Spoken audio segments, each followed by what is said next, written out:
4. We are in person and virtual as well at the same time. We do have one member who's just looking for her phone in her car. But I think we're okay to read the first item on the agenda is forget it. 20 Sears.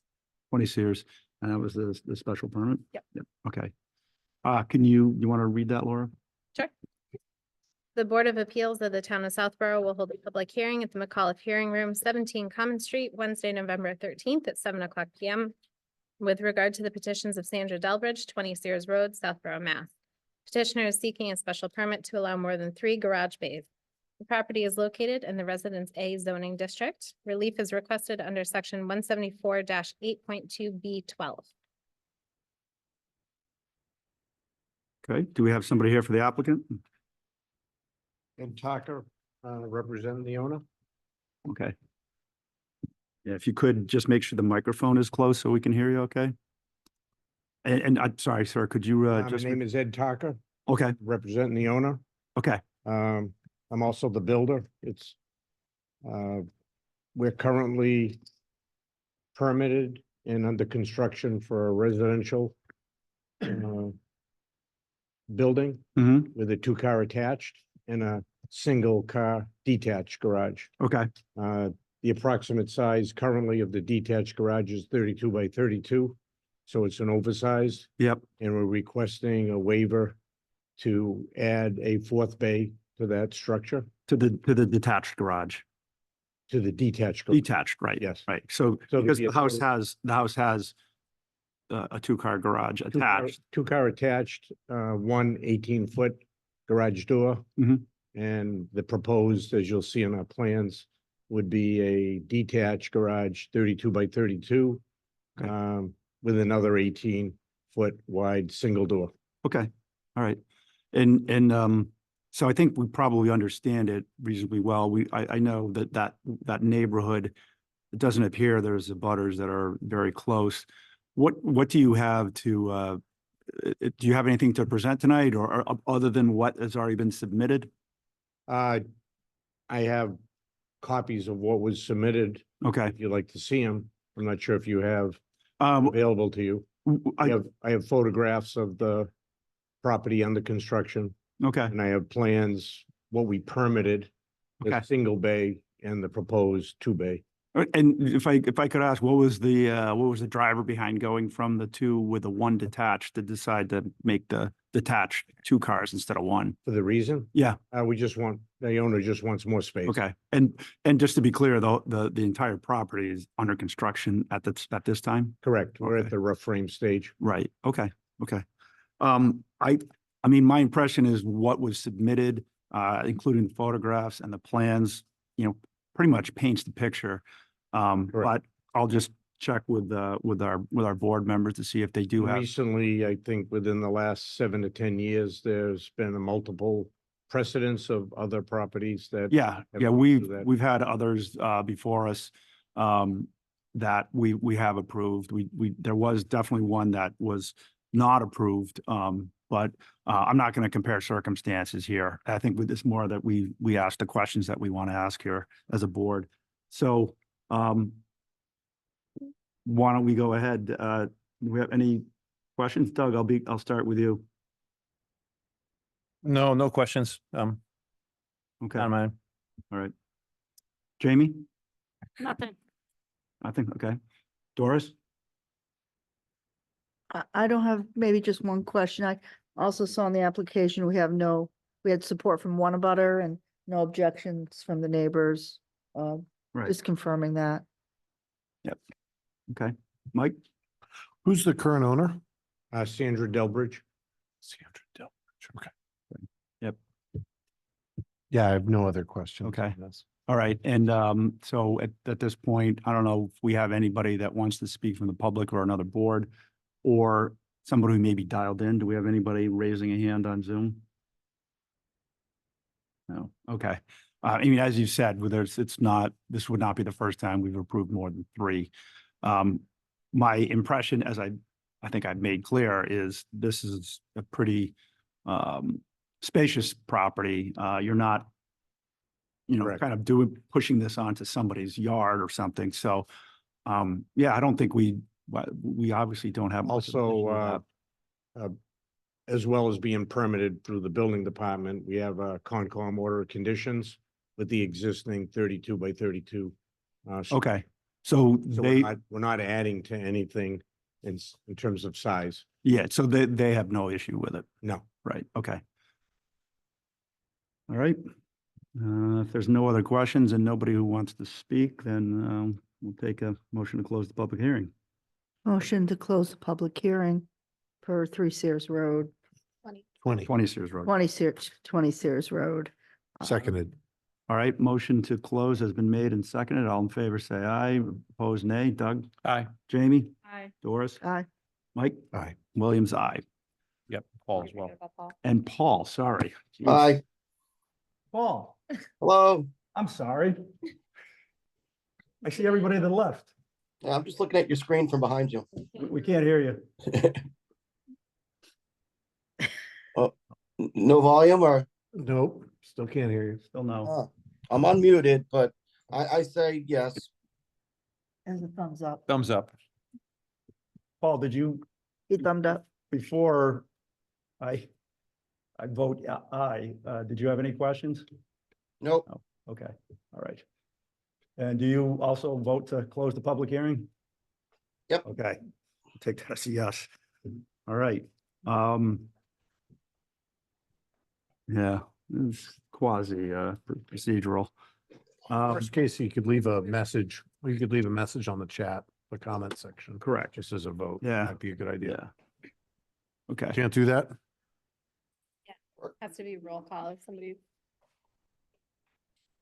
um, he can abstain from this one, you guys have. yeah, enough to- we have enough. We can just go without it. Okay. can you guys hear me now? Okay, nope, No here still? still nothing. I don't know why the mic doesn't work. Well, let's just have him abstain while he I works. think through so, that. yeah, I think so. that- Okay, Is that on our side? Are we muted? I don't know. It says not hearing anything, turn up. Volume. Mm, where next? No, he can I'll hear us. hear us. Yeah. Just give me his thumb. Yeah, he can definitely hear us. But I was a little late to start. I can still vote. Yeah, Okay, I absolutely. was a little late to the start of Um, this application. Yeah, I think for this hearing, Paul can abstain and try to sort it out for the next hearing. So having said that, I voted aye to close the public hearing as well. So having done that, I'll take a motion on the application and Well, I feel like, given the lot, the circumstance of the property, I'm very familiar with it. Kind of like what you had mentioned, this isn't going to be more substantially detrimental to the existing neighborhood. And if anything, it conforms with a lot of the properties already on Sears Road. So it's Yeah. not like it's going to stand out in any way. right. So I don't feel like there's going to be any adverse impacts to like the neighborhood, the feel. Yep. And so I feel it meets the criteria required for such. And I don't, the one time that I recall, we're really objecting to issuing a special permit for a garage was because a real chorus of abutters really were against it, and there was a Correct. much tighter Right. tighter It space. was very close to the Property abutting- lines, yeah. Yeah, so, that was a very different thing. I agree with you, but as you mentioned before, we do want to make sure we have language coming out of the zoning code regarding why we support this. And That's I exactly think you're right. It does not substantially derogate from the neighborhood. It's in keeping with the general appearance of the neighborhood. So it really doesn't detract at all. So. Yeah. Based on that, I make a motion to support the petition as drafted. Good. I'll second it. A motion to support the application as drafted with the language, as Mike said. It's been made and seconded. All in favor, respond with aye. Opposed, nay. Doug? Aye. Jamie? Aye. Doris? Aye. Mike? Aye. Williams? Aye. And And he's abstaining. you're abstaining. So, okay. Great. That's approved. Thank you very much. Thank you very much. Have a good night. You too. Now, The second item we have on the agenda is at 7:15, correct? And that is Ashley. Seven Ashley. 7 Ashley. If you want to take care of some sets of minutes in Okay. 4 minutes, we can do that. Yes, let's try that. So there was 2 sets of minutes. The very first one was really our meeting taking place at the planning board, where we called a meeting because we had enough. Yes, because we had For a a quorum. with the quorum. three of Right. us. Now, I read through them. I didn't, that seemed like it followed very closely, as I'm sure it usually does, as it always does with what happened. I had no issues with that. So, now just for clarity, Mike, you and I and Doris were there. That's right. Jamie, did you or Doug dial in or no? I was not there. Okay. Was this The second one, maybe Doug was. Is it October The 8th? 1021, I believe 10/21. Doug was there remotely. Yeah, I think I was there remote. Doug. Okay. Yes. Okay, so, and Paul, you didn't dial into that, right? I don't believe so. Planning meeting? Yeah, I don't think you did. So as far as approving the minutes of that meeting, then Jamie, you just abstain? Yep. All right, did anybody have any issues with the minutes? I certainly didn't. I read them. I have no comments. Okay, I read through them today. I have no comments. okay, Make a motion to approve the minutes as drafted. Second, all right. Motion to approve the minutes is drafted, made and seconded. All in favor, respond with aye, opposed nay. Doug? Aye. Doris? aye. Mike? Aye. And Williams, aye. So that approved those minutes. Now, the second set of minutes was our last meeting on 120 Turnpike, and those were really, that was long. There was quite a bit there. But to me, there was nothing that stood out in it. I think, again, Laura captured the minutes very accurately. So I had no issues with that. Anybody else? No comments. Okay. Nope. All right, now, all right, we were all clearly in attendance. Did Paul end up attending that? Everybody He was- was. Yeah. Paul, you coming back to us with the audio? I don't know, do I? Nope. Oh, my goodness. Is this the meeting Paul had the Mulligan rule, Murphy rule? Mullen rule. Or I forget Mullins? all. Yeah. The Murphy rule. Yeah, on 120. Yeah. On I don't the know if we need his 8th, vote, is what I'm I asking. don't think we need his vote. We don't. That's what I'm No, saying. we don't, yeah. Yeah, okay. For minutes, it's Yeah. administrative. Okay.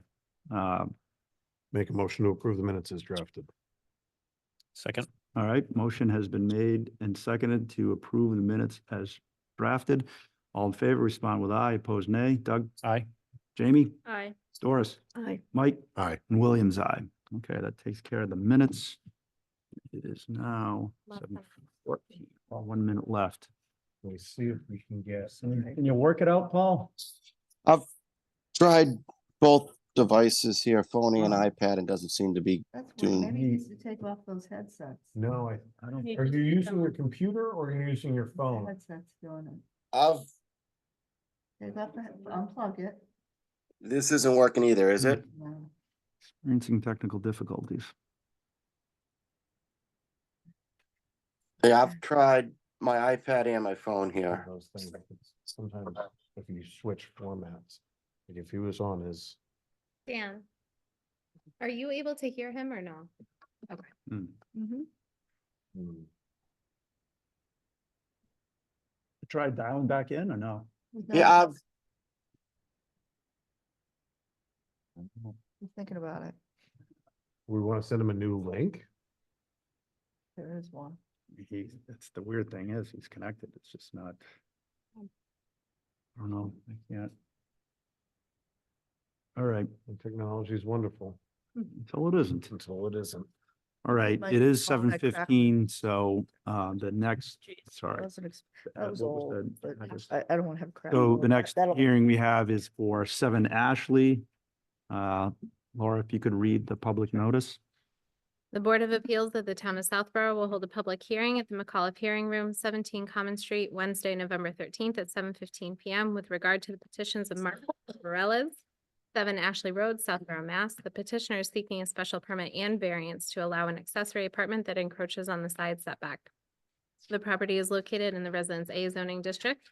And relief is requested under section 174-9 and section 174-8.2 D3C. Thank you. Do we have somebody here for the applicant? Yes, my name is Ted Gowdy with Gowdy Group Design Build. I'm representing the applicant, Mark Okay. and Ellen Borlees. Okay.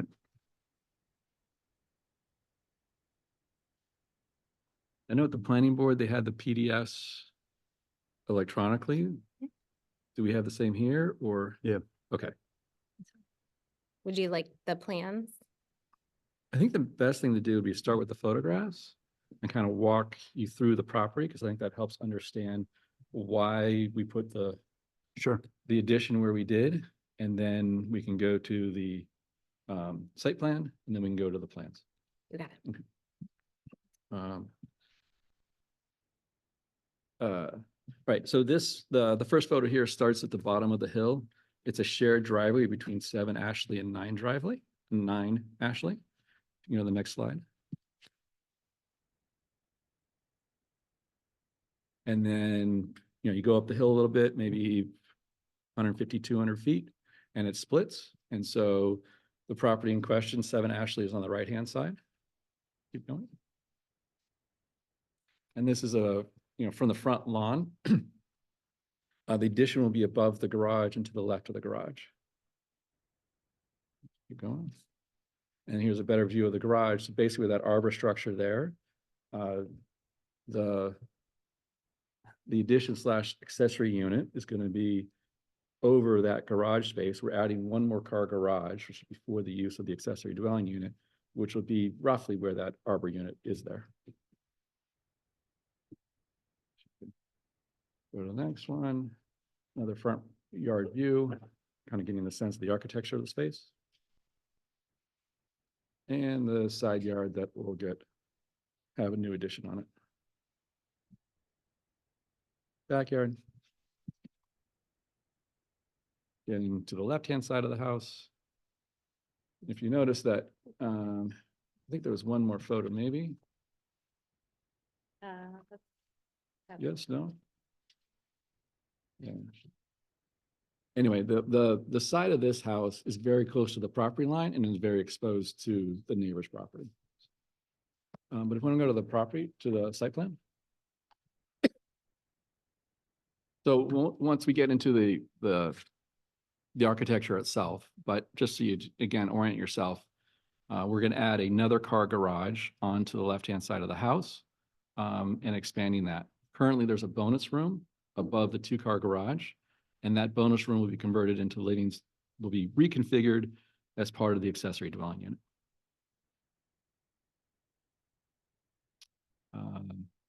You can just breeze through the existing architecture. I think we've already seen that. And then Oop, that- back up. My right tapped it, You're sorry. There it is. One more forward, I guess. Existing foundation. There you go. Okay, One more forward. One Thank- more here. No, another one. Sorry.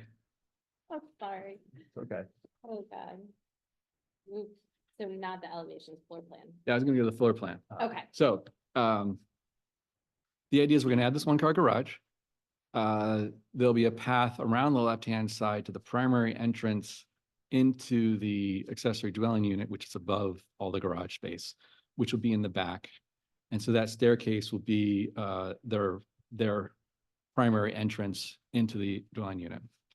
We'll see this in the future slide as well. There's a staircase on the left. Given the recent zoning changes regarding accessory dwelling units and how the code is interpreting that, we worked with the building official that we really need its own egress, secondary egress Yeah. from the building, which is a spiral staircase off the bedroom.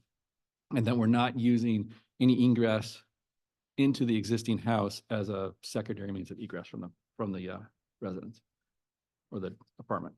You want to go to the next slide? So this is the unit. So where the living, eating, kitchen, bath is currently a bonus room over the space. And there's currently a door between it and the main part of the house. And where the studio is and the study is a current bedroom for the existing house. So we're not changing the bedroom count. We're basically eliminating a bedroom on the existing house and adding a bedroom in the accessory apartment. So we remain a 4-bedroom residence. There's a 1-hour fire separation between the 2 units. So there is some studio space, which is accessible to the accessory apartment, but it's not part of the accessory apartment. It's kind of still, from a code standpoint, building code standpoint, part of the main house. And so it's a 1-bedroom walk-in closet, kitchen, eating, living space with its own entrance off the back and a 3-season porch off the back of the house. Kind of just going through the, the square footage table there. The total of the existing finished square foot is 5,055 for the whole house. There's actually a 3rd floor attic in this house. So we're adding 660 square feet. Excuse me, we're adding 392 square feet. So a total, sorry. We're adding 660. The garage bay is another 392. The total finished space is 5,715. 25% of that is 1,428. Our in-law space is 1,140. So we're about 20% of the total space, post renovation, and the limit is 25%. There's some other details here with regard to, compliance with the bylaw, which we do. I think that kind of covers my presentation with regard to the special permit aspect of it. So the other pieces of this is that we're asking for a variance. I think maybe if you can go back to the site plan.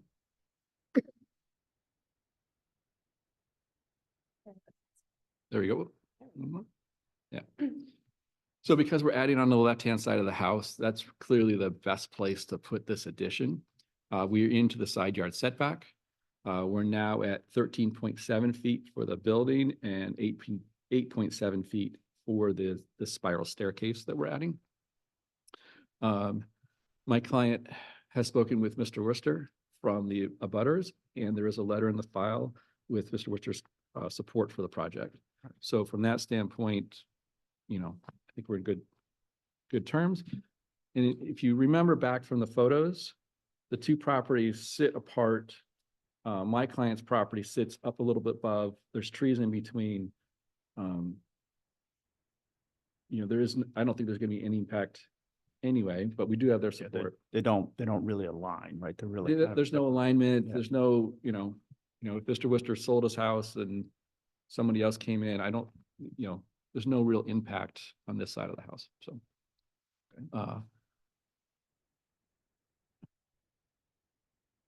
so when we start talking about we're not substantial detriment to the public good, those kind of criteria for a variance, I think we meet those criteria. And I would say the, topography kind of directs you to be to this side of the house versus the other one, but just That's based on right. proximity to the. Yes, the other house, Thomas and I can't even see their last name. Their house sits on the left-hand side of their property. Yeah. So the houses are much Looks like closer it's together close, than yeah. they would be on this side of the house. All right. If you have any questions, I'm available. Okay. Paul, are you able to speak and have us hear you? I don't know. Can you hear me? The answer is no. I don't know. I don't have a 12-year-old to send to your house to do the technical. Neither do I. Sorry. All right, well, I'll come back to you. Doug, any questions? So I didn't, was a letter in our packet, the support letter? It was, yeah, I must have missed it it. was. And what Mr. Worcester said, he was in support of it. He said he would try to attend the meeting, but Okay. if he didn't, then we could use the letter as his approval. And this is more just, not necessarily related to this application, more just technical. Is it 25% of the existing structure or 25% of the new total structure for the threshold? Just more for my background. I thought it was existing. It's existing. Either way, it complies. It doesn't matter. I think, but I just wanted to, I'm just asking the question more from my so I understand. the math. 25% of the total after construction. Okay, The habitable floor area of the single-family home plus any accessory so structure. it's the used post, for it's the the- post It's the- full build. That's, okay, great. Yes. No, I mean, I don't have any other questions. I mean, again, I think, we talked this before. I think it's a great opportunity to have a accessory dwelling unit, and the fact that the abutters are in favor of it, I don't see it more detrimental. And I think we definitely need to create more housing opportunities for, folks to stay, and think it's a great opportunity. So, but, in favor, don't have any other questions. Thank you. Jamie? Yep, I agree. I think that's the best spot for it, considering you're reusing that bonus room space. It really has to go there, and based on the topography, it makes sense. The only question I have, and I think this would be addressed by the fire department, is there access to get up that back stair? What's the access like to that second entrance? It was hard for me to tell from the picture, like how much So, space so there would be a path around the side of the house Yeah. to that back entrance would be the primary path Yeah, where you could go up the stairs. okay. So And if it- you go up the spiral stair, that's the bedroom. And there's about 8 feet between the end of the addition. From the, from the To the site plan, property line. 8.7 feet from the spiral stair to the property line. Right, So there'd be a, 13 feet from the building to the Okay. property line. like I said, that was really the only thing that I was thinking of, but I don't have a problem with it. Okay, Doris? If you could turn back, when you put up the square footage calculations, they had a lot of different calculations in it. Was it's also, There- it's in the project narrative no, has the same. Oh, does it? yeah, I appreciate that a lot. Appreciate it. So just a general question, when you go up to the third floor, is that in the total square footage before and after? Yes, that was permitted space, so it's part of the finished square feet. It was permitted space, so that's what would drive the calculation below the 25%. Would that be a correct way to put that?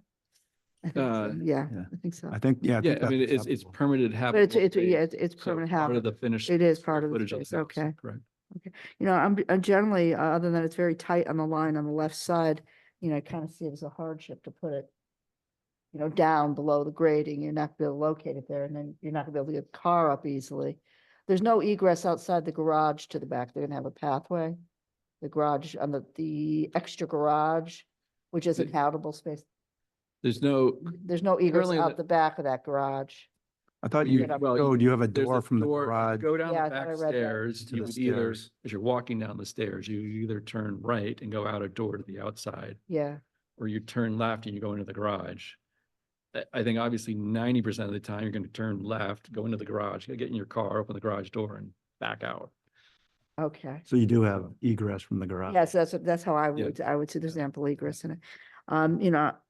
Just on the surface, I think it's a wonderful use of extra space.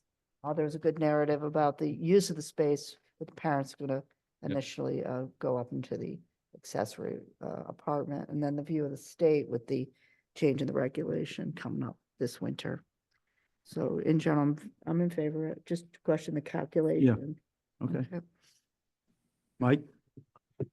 Is it just side setback you need relief for, or is it rear as well? I can't.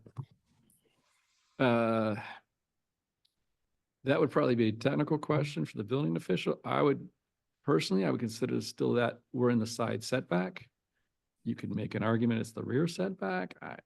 But he Know didn't, that the, Mike, where the Yeah. pergola, the question is the line that's kind of parallel to the pergola there. Can you- That's what I was Is it trying the to. Side yard or the rear yard? oh, Laura has something to add here. so I did ask Chris about this because I had the same question, and it is the side Okay, setback. Yeah. that was really my only question. Yeah, because I mean, really, we are relying on the, the building inspector Well, to that's just. tell us exactly. So that, I just wanted to make Yeah. sure what relief we were gonna be granting on this specific, it's- because I Especially this one right I was here. wondering about that. Yeah. too, with the Yeah, rear, yeah, so- he clearly picked out the. Nope, I hear you. I covenant, just so- wanted Yeah. clarification on it. Sure. That's it. And All right. Chris has looked at this full application as well. Okay. Okay. That's the front door. The front door is the building, because of the property is on a. Where's the front door? Front door. That's the mudroom door. Mudroom door, yeah. And the one up above it, up front of the number 7 there. Yeah. That would be the That'd be front door that's the front door. Okay. of the house. Oh, Okay. I can see why you think that's the back. Okay. Paul, second chance? Can you hear me now? Yeah. Sorry, No. it's not working for you tonight, pal. All right. And do we have anybody with a hand raised or anybody from the public who wants to comment or ask questions? I have no hands raised. Okay. All right. In that case, I think we could probably take a motion to close the public hearing. Make a motion to close the public hearing for 7 Ashley Road application accessory apartment. Second. All right, motion to close the public hearing has been made and seconded. All in favor, respond with aye, opposed nay. Doug? Aye. Jamie? Aye. Doris? Aye. Mike? Aye. And Williams, aye. And Doug, Paul, you're gonna have to abstain, sorry. So I think, the same thing here, Mike, in terms of doesn't, derogate, from the neighborhood. I think we see how it fits in with the neighborhood, keeping in the character of it in general. We could mention, the hardship of the topography. Yeah, I think it's Really, important. I think it's important that, especially when we. especially for the variance, I'd say, yeah. That's exactly it. Yep. That's exactly it is. We just really want to make sure our decisions are touching upon the law and making sure we have sufficient justification for both either approval or denial. Yeah, I feel that given the lot size, its shape, its intended use, the encroachment while there, it's about what, 16 and change feet relief that the petitioners Yeah. to be seeking Yeah. from a side setback perspective. I think given those circumstances, I'm in favor of moving forward with the application unless there's a strong objection to from another board member. right, okay, No I- objections. No Great, objection. great precedent for potentially my kids. yeah, And me. won't be back in front of me. That's it. Ben won't dig a ditch for me. All right, so in that case, do we have a motion to approve the special permit and the variance? Variance. I just a small technical problem. I'm pretty sure this doesn't clear the 5% rule. We are well under the 5%. Right, just to affirm it for the decision. We Okay. are approximately 1% last time I checked. Oh, it's a I'm good sorry, question. Nothing to, yeah. Just, I So want to there's a make, stipulation in the bylaw that the number of accessory apartments cannot exceed 5% of right, family homes. right. We are well below. yeah, no, Okay, just affirming it so we make the decision. Great. And there's Okay. no other accessory apartments on the property. Just Correct. to Make sure we clear the, No, that's a really good point. no, Yeah. I've read that Yeah. bylaw so many times. okay. Do we have a motion? I make a motion to approve the special permit and variance. Okay, motion to approve the second, sorry, special permit and variance as written in the application, made and seconded. All in favor, respond with aye, opposed nay. Doug? Aye. Jamie? Aye. Doris? Aye, Mike? Aye. And Williams, aye. Okay, thank you very much. thank you. Thank you very Approved.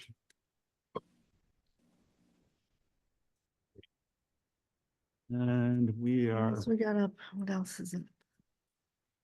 our next, this is 7:30, right? Mhm. Yeah, We got okay. to 250 Turnpike. Ah, yes. Okay.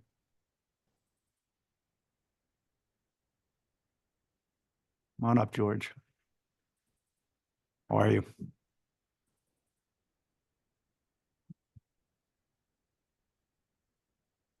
So the next item on the agenda is 250 Turnpike Road, the application for 40B. Mr. Chairman, we'd like to request that the hearing be continued. We hope by middle towards the end of next week to be in a position to submit plan sets. Prior to submitting the plan set, we're going to share it with the abutters attorney and the abutters. Okay. See what their comments are. If we can comply with their comments, we'll revise them.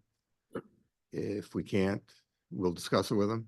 And if that becomes a problem, we'll let the board know. So we were looking at the December 16th day. 18th, I believe. 18th, I apologize, thanks, Laura. As whether or not that would be an appropriate date to continue on the assumption that we submit the plans December 18th. December 18th, yeah. We believe there's a regularly scheduled ZBA hearing then. We have that, yep, okay. And that's it, and we understand, and we need to get you a letter to extend the, I was gonna say, we're definitely gonna need an extension here. There's no Right, question, right?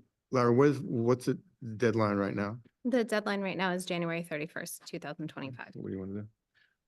If there's no opposition to just waiting to extend the deadline at this point until we know how long we have to extend it, we're definitely open to an extension. Obviously, it's required here.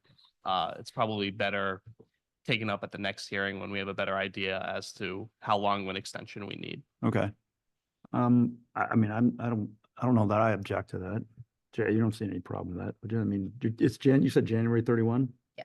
Yeah. Anybody have any issues with it? Extension. I'm sorry? As long as you get extensions. Yeah, That's yeah, exactly- obviously we'd be, you know, Well, we We sort of certainly- indicated that yeah, we're open to it, and we understand that it's probably not going to get done by January 30th. right. And we've, you know, we've worked with you on extensions previously, so I don't have any reason to think we're not gonna work together on that, course. so, okay. All right, any concerns with the continuing the hearing until December 18th? No concerns.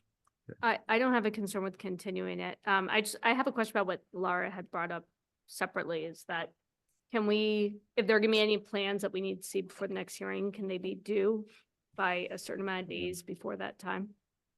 Is that allowed? I don't think, Yep. we cannot require that. You- As far as can- my we understanding, can- we we can- strongly We encourage. could ask, yeah. Because what we can't do is put the petitioner in a position to have something.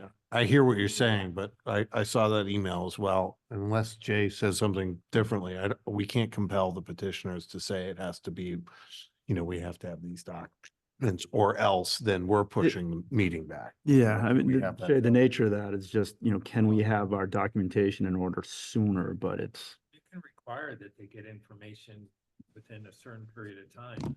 Hearing, it doesn't mean you can unilaterally. is your mic on?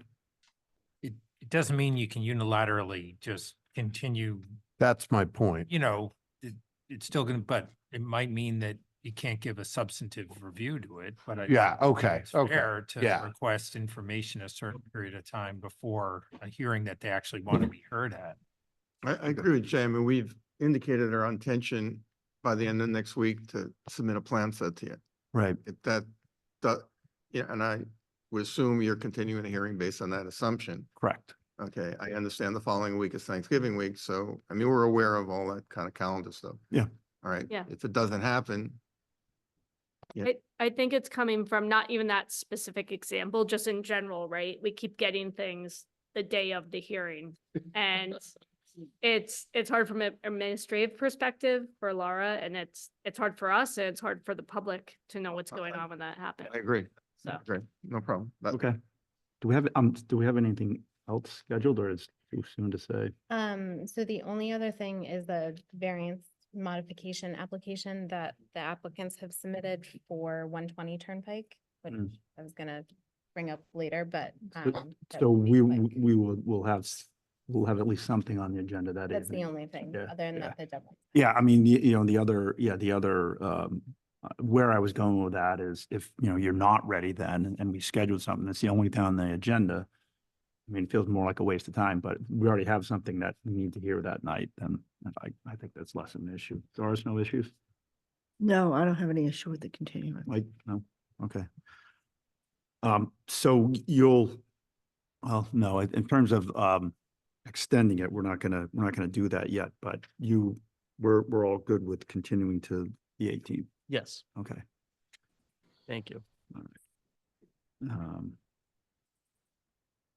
Make a motion to continue the hearing as requested.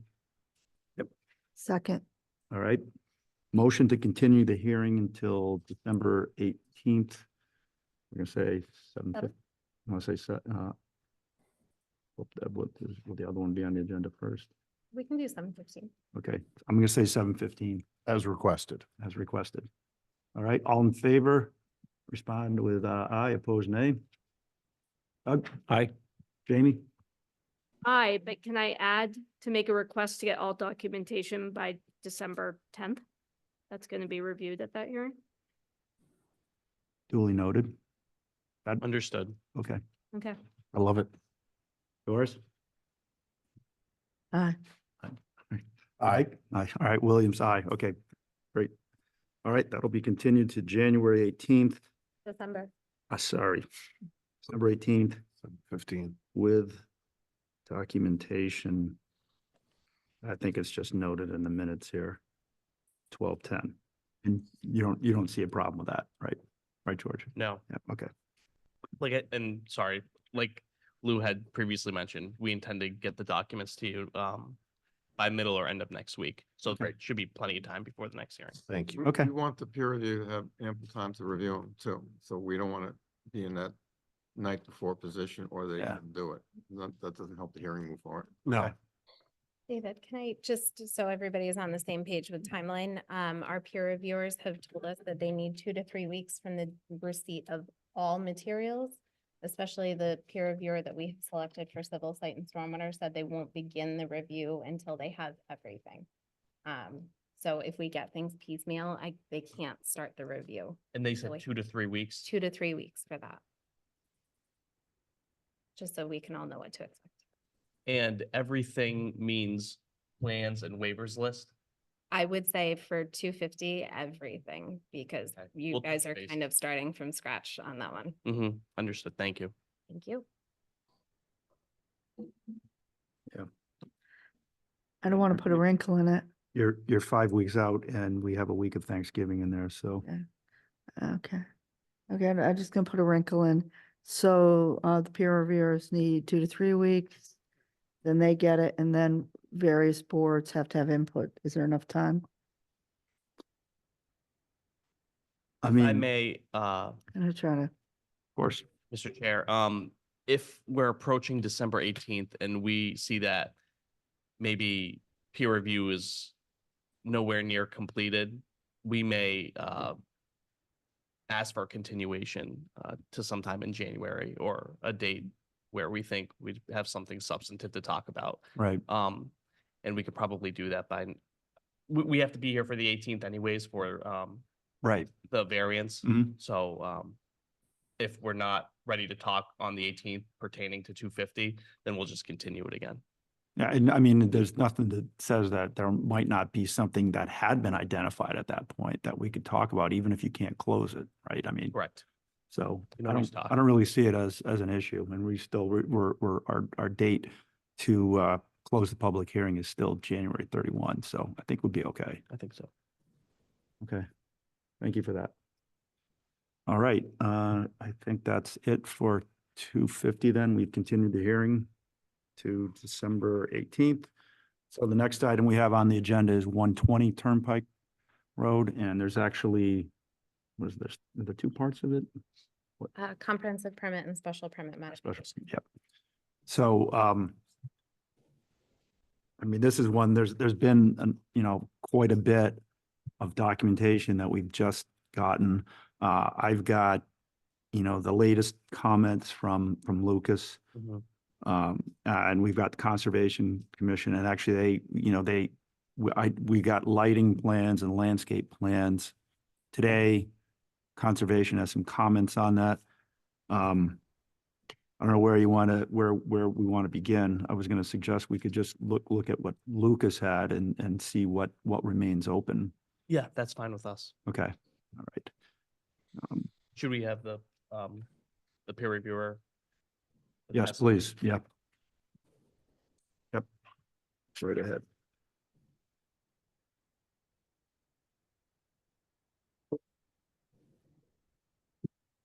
And I mean, sorry, for the purposes of being expedited here, I didn't really dwell, at least in my notes, too much on the things that the response was agreed. So I'm assuming we don't have anything really more to discuss, right? that, I'm sorry, the items that said, item 2 or whatever is okay. Say that again. I'm sorry. Sorry, why don't you go ahead and just introduce yourself first? For the record, my name is Chris Lucas with Lucas Environmental. I'm a wetland and soil scientist, the peer review consultant for the board. Okay, thank you. Just for clarity, what I'm referring to is, the notes are pretty extensive. And there were items that you had highlighted, but which now there appears to be agreement between yourselves and the engineer. So, maybe the comment was resolved? Correct. Many of the comments were resolved. Yeah. Most of our major concerns were addressed with the working session that was held with the applicant's team Okay, and the peer review consultants. We do have some outstanding items. I think they're minor. It's really up to the board how you want to proceed with that. I okay, think many of the issues can be addressed through the notice of intent with the Conservation Commission.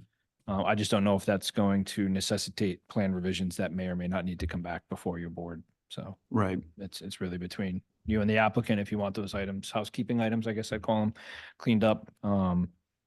There's still some concerns with the delineation. I think generally shown it's okay, but we need to button that up for the notice of intent with the Conservation Commission. Okay. So you had the wetland C, you said agreed resource area flags missing should be confirmed through NOI. That's what you're saying, as long as we have the flags confirmed for the NOI. I think so. They're for that example, the flagging, they did agree that the pond was a jurisdictional resource area. The delineation they have shown on the plan is mostly from 2022. We've reviewed portions of the line from 2024 delineation. So right now the plan's not showing the current delineation that's in the field. Those are things we'd like to see cleaned up. Whether it's appropriate for your board or not, I'll leave that to you to decide, but that would be something that will need to be addressed for the notice of intent process. Yeah, I mean, that feels like something that we could, condition. And, you're gonna go through the NOI anyway. Okay. And one of the other wetland issues, that seepage slope. Yeah. Joe Orzel from my office, another professional wetland scientist, actually was able to stop by the site and take a look at that on November 7th. He didn't look at it in detail. He does believe the delineation is smaller in area than the actual seepage slope. He did note that this was discussed during the working session, that there was historically some disturbance in that area, and it looks like there was recent disturbance in the area. Again, that should be resolved through the notice of intent process. We were just suggesting, I think the applicant had agreed to this during the working session, was that whatever the final size of that area would be mitigated 2 to 1 on site. There's room there. And then through the notice of intent, we'll work out appropriate mitigation area. The location they've identified looks a little awkward on the plan. So when we go back with Goddard Consulting, we can see if that's an appropriate area. And if not, identify a better location. Is that area regulated under the WPA? Or is it isolated? The seepage slope area? is isolated. So that would not be regulated under the Wetlands Protection Not Act. going to get picked up under the NOI. That's the case. It would only get picked up here. It would get picked up here, and the applicant has been amenable through the working session. They can speak to that, but they agreed during the working session that we would reach an agreement on that area, and then they would mitigate it 2 to 1. But it is locally jurisdictional only. All right. So the working solution for this board to consider in any conditions is that there's going to have to be a satisfactory replication plan presented, reviewed, post-permit by you ostensibly, right? Correct. We've been engaged to review the notice of intent with our contract with the Town of Southborough Conservation Commission. Right, but from this board's perspective, going forward, if it's not jurisdictional before the Concom, they have to impose a condition here for review and, retain you or whoever through a peer review process. but they're gonna have to provide a plan that satisfies you, because it's not something that's gonna come up in the notice of intent process. Correct. I mean, if you waive, but they. I mean, if they've agreed to provide the replication, then we're waiving the, essentially the eradication of a resource area locally defined, okay? Right. And if the professionals agree that it can be replicated in a 2-to-1, but there's no replication shown on a plan yet, then we've got to come up with a condition for that. Correct. Yeah, we would recommend a condition. Okay. Since all Yeah. parties seem amenable to it, would recommend a condition that get reviewed. I don't know if it'd be appropriate to do it through the notice of intent. It wouldn't be that much It more. wouldn't effort for be us. because they've got no jurisdiction over it there. Yeah. It could only be done here. Okay. I mean, we can't, it's jurisdictional, so I mean, they might voluntarily look at it, but technically the 40B process Right. bifurcates that. So I just want to make sure we catch it. If it gets caught there too and everyone's happy, then great. Right. But I think we're probably going to come first, likely. Correct. So we want to just make sure we cover it. Mr. Chairman, I think the condition that Jay's talking about, that it would be, the area would be, replicated 2-to-1. 2-to-1, yeah. It's a reasonable condition, and obviously, like any other condition, you submit the plan and somebody at the town's end has to, Right. confirm that it's 2-to-1. And Right. yes, Yeah. I don't have any problems with what Jay's saying, and I agree that it's not going to get covered by the WPA. Right. It's got to get covered here, but I think we resolved it, that we're willing to do it. Okay. We have a standard 2-to-1 that's fairly empirical, And I think the Concom commented on the very same thing. I think they're pretty much in agreement with what's being said here as far as, so. But I think your only point is like, that's not subject to the NOI, so somebody has to review it at some point. Right. And, I think what Lou is, there's always a line at which we don't want to go too far with undone things, but if everyone's understanding and essentially in agreement, we'll state in the findings, they agree. Yeah. Unless they want to do it now, but we need a continuance to get those plans in. But if they're satisfied that a post-permit condition works there, then. Jay, it's on the plan. We've replicated it already, so we can discuss it tonight. But I don't know if that's been qualitatively reviewed yet by Lucas. Correct. The location, that's helpful, George. Don't get me wrong. I'm glad you guys have done the work, but we're gonna still need a qualitative review there, Yeah. post-permit. Yeah. We're agreeable to the replication. Okay. It may be shown on the plan already. Lucas may have to review it after tonight, but no matter what, I think we're all saying the same thing. Okay. Yeah. That's helpful. Okay. Agreed. Okay. We did have a disagreement, comment number 6 on wetland A, whether or not it's an outstanding resource water, which has additional protections to it. We still believe it is an outstanding resource water. Excuse me just a second. Or could you pull up the site plan for me? Just,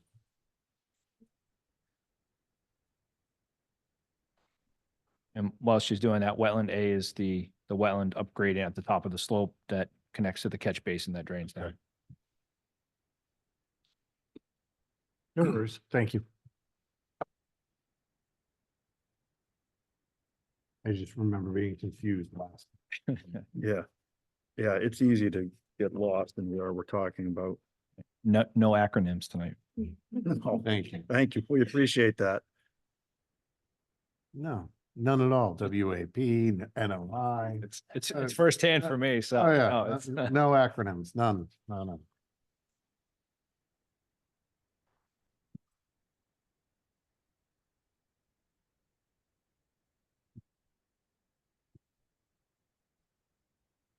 Blind person is awesome.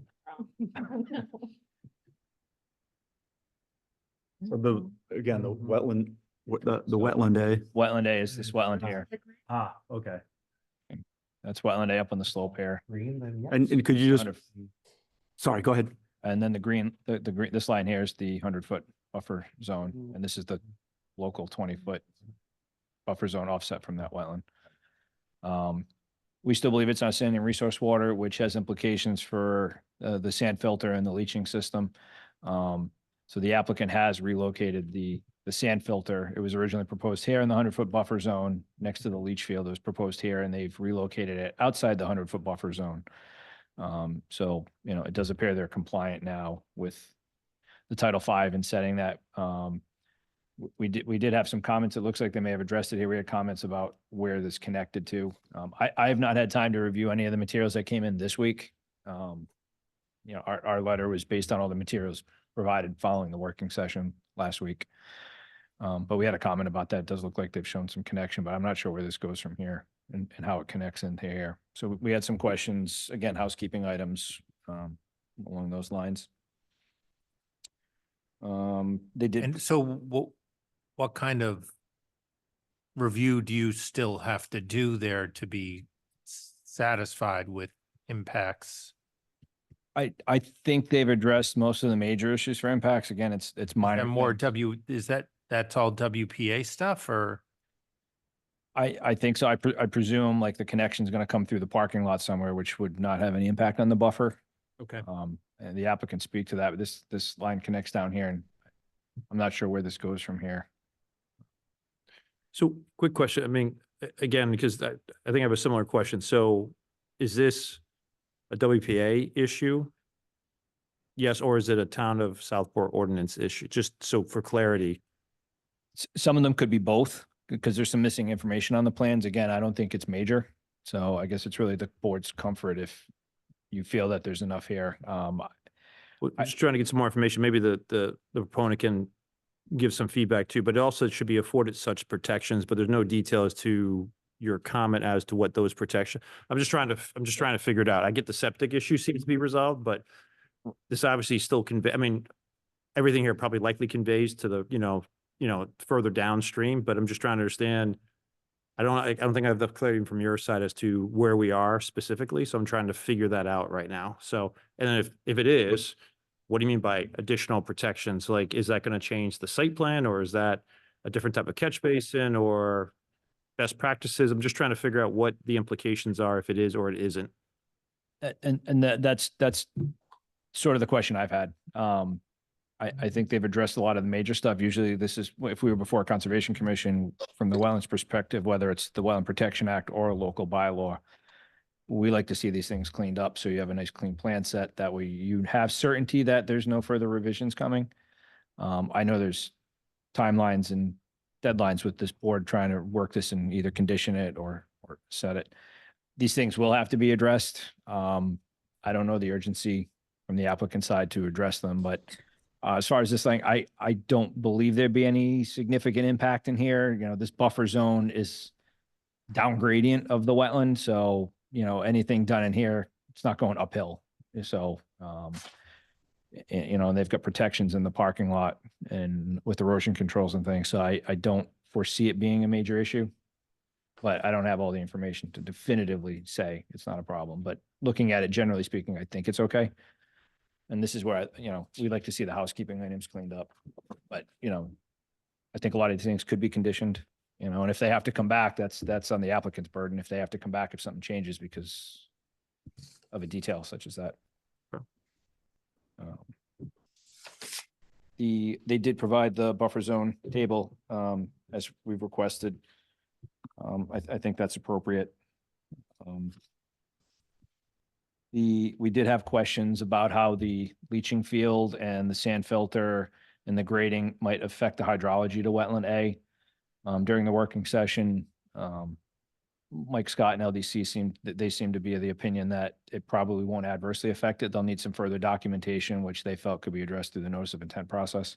So we'll defer to them on that, but indicators are based on the changes in the plan revisions. They don't anticipate any adverse effect to wetland A and the hydrology from the work being done up on the hill. So, and again, that would be something done through Conservation Commission just to provide some additional documentation there on the drainage. They had comment number 12. They had some a response on the landscape plans about using a detention basin seed mix in the ponds. We recommend wetland seed mix. It's detention mix. You know, they've got more upland species that may not survive in there. So we would recommend a different seed mix. Again, minor detail. And then We also recommended maybe exploring some additional erosion controls at those locations because they proposed some additional seeding in case there was an inadvertent impact. We just recommend that they shore it up and have additional erosion controls to make sure there are no inadvertent impacts there. Yeah. You know, whatever they need to do at the time of construction to ensure you don't need a rogue operator clearing trees or doing something that they shouldn't be doing there. We had some comments on the erosion controls. There's a temporary settling basins provided near wetland C. We think that will probably require a little further detail during the NOI notice of intent review process with the Conservation Commission, just because it's so close to the resource area. And that would be subject to the NOI. That would be subject to the NOI. The construction exit mat wasn't labeled and proposed. They may have cleaned these up on the revised set that came in, but there were some minor comments on construction exit mat and location over the 6-inch force main. So again, minor details. So where was wetland C again, if you could? Wetland C is the pond Okay. and wetland D is located here. Wetland D and I are the small isolated wetlands to the right here, which is to the, is that the east? Let's see the north arrow here. I look at a lot of plans. I can't. On C, they're completely out of the 20 now around C. They are not completely out of the 20. They've moved back on this area to over here. They've moved outside the 20-foot here. I did have a comment. I think it was the line typing with the erosion control was clipping the 20. We see that a lot in plans. Sometimes the line type, they're not really in the 20, but the line typing is so bold, it shows it that way. We asked for clarification on that, but they have work over here in the existing parking lot where they're redeveloping. Some work will be in the 20-foot here. But in terms of new disturbance in the 20, is it just on that extreme right side there with that? It would be here for the riprap and this drainage, as well as the pathway to get to the replication area. There's steep banks along here, so we're going to take a look with Goddard Consultant, see if there's a better location here. Talking to Joe, it's not likely. There might be a better location in here. There's also a possibility, Joe had said there might be an area up in wetland A that could be mitigated. But again, we have to see. So that's something, because can be that done. arises under the local, it arises also under the WPA, but that's something that you feel needs further review to satisfy on impacts to the resource area? That would be in the 100-foot buffer zone, which would be jurisdictional under the Wetland Protection Act. Right, but it's also within the 20, which is more protection locally. Correct. So if this was all one, you'd be looking to satisfy your concerns there, right? Correct. Okay. Yeah, the lines get blurred because we'll be looking at this under the Wetland Protection Act for the Conservation Commission for work in the 100 feet.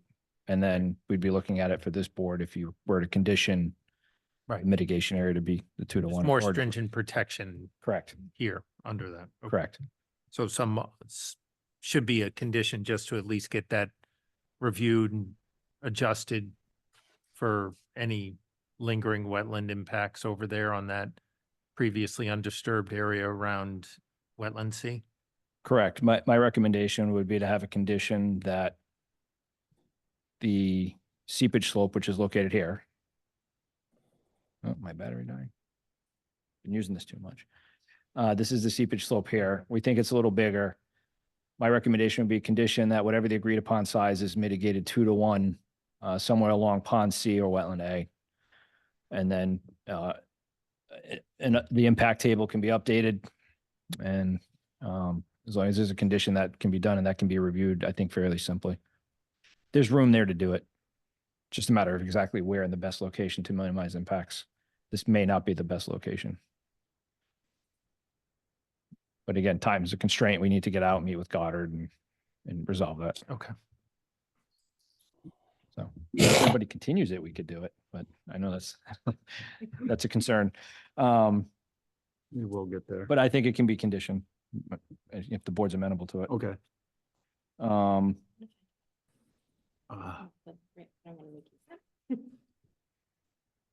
One comment we did have was they did add the buffer zones to wetland C, the pond.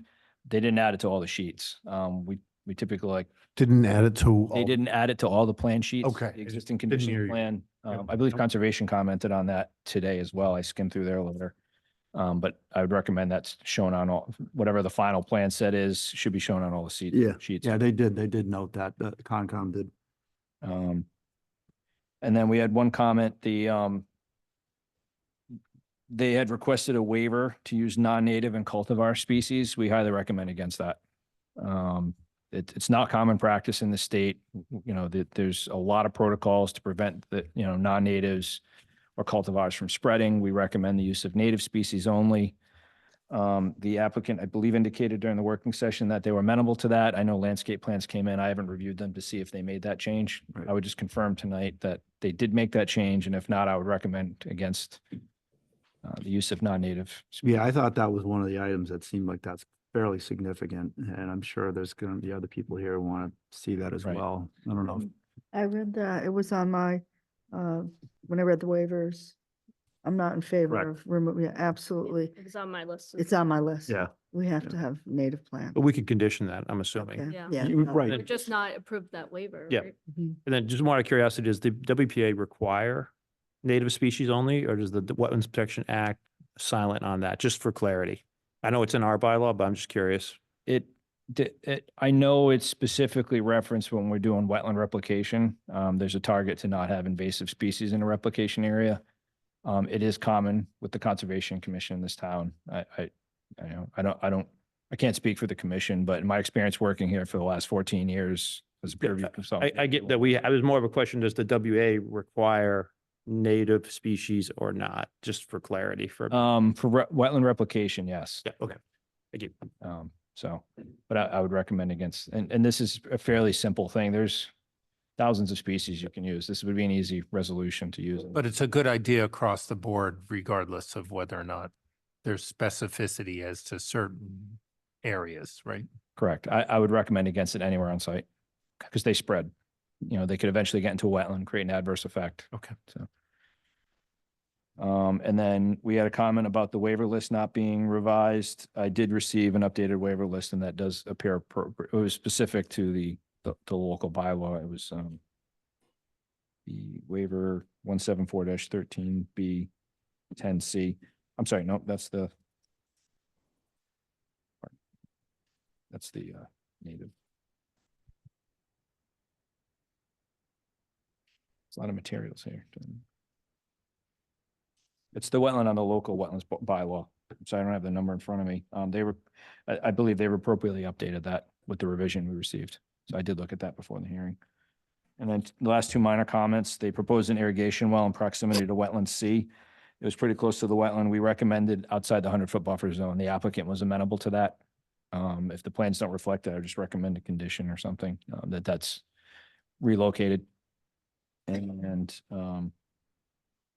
then again, there was some cleanup of the buffer zones on some of the sheets. That's generally it. That's generally it. Yeah, okay.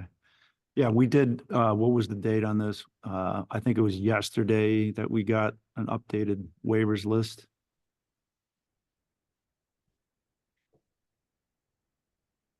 But, I think I would say the board generally is in agreement on the native, non-cultivar species.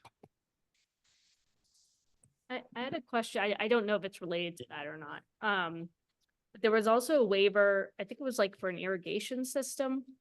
And is that related? Because it said something about they would have non-drought withstanding species, which I'm assuming was the non-native species. And I didn't know if those waivers went together, or I guess I didn't fully understand the reasoning for that waiver.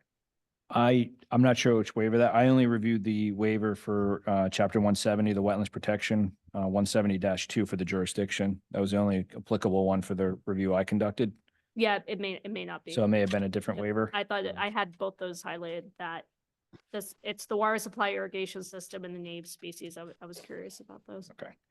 I mean, with the drought we're having now, irrigation is a good practice. I agree. I know a lot of times there are warranties from landscapers when they install these, but if you have a drought going into the second year, you could lose quite a bit of planting. And if screening is important I know this site isn't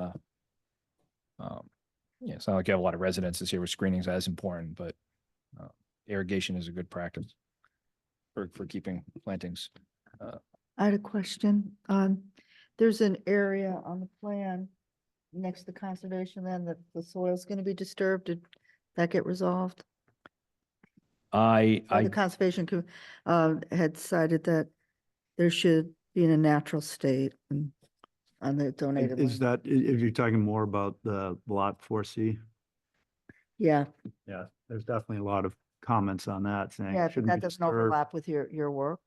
I have not reviewed this for the open space requirements there. So that, That's a different. Yeah, I don't think that would be your. that was not something your we thing Yeah, to- but the to look at. disturbance of the soil doesn't overlap with your Right. comments. there, I mean, there is some work in the 100-foot buffer zone for this work along wetland A here where they're grading into it. Right. But you know that, so we did review that and we don't believe there'll be an adverse impact there to the wetland. But I didn't review it in relation to the open space agreement up with the cut Not land. just really specifically the movement of the dirt. Correct. No significant impact.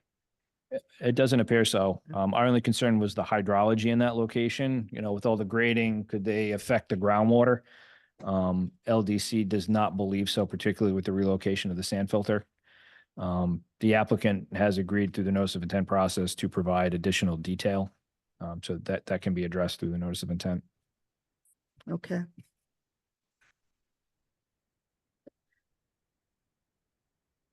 Okay, just again, if it's an overlapper, correct me where you fall into place. Moving of the salt or the winterizing shed, where did that end up on the plan? Or it wasn't on the plan? The snow storage area, Yeah, that's exactly. they did. The snow storage area was located down here. James can correct me if I'm wrong, but I believe it's up in this corner here. So I'm sorry, where is it now? it's located, right. There's some in this confusion area in here. the notes. So they pulled it much further away from so there, it's over by the garage, Okay. this area.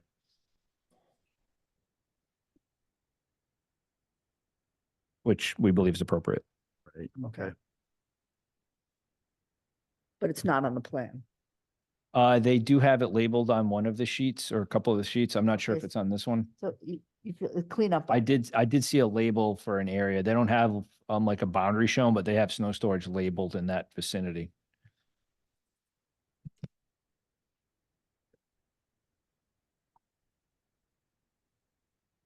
Jay, you have notes on conditions, should we? Yeah, I mean, it will go. I'm keeping some notes. Yeah. Yeah, obviously we can go back and consult a bit. Yep. So I mean, I found that, you know, Conservation Commission sort of picked up a lot of the same points that you did and some in addition to that. So, but again, in summary, you don't see things here as major concerns. A lot of these could be either conditioned or picked up in NOI generally. I believe so. I believe they could be conditioned. Whether or not that's going to revise the plan to the point it needs to come back to your board, I don't know. Yeah. So I just point that out as a discussion between all the parties. I know some applicants prefer to have a clean plan and have no risk to come back here versus conditioning it. So I'll defer to the board and the applicant on that. But I do agree. Yes, most of the major issues have been addressed. It's fairly minor items. They could result in plan changes depending on the final revisions. So could I be direct with the applicant? Are you open to continuing to have clean plans?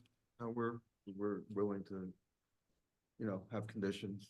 Okay, so you're not, you would rather go forward with conditioning things. You don't want to continue. Yeah. Okay, And even if Jay has been involved in many 40Bs, even if we were to further revise the plans, when it's all done, there's still going to be conditions. Yeah. We're going to have to subsequently Yeah. satisfy the board about.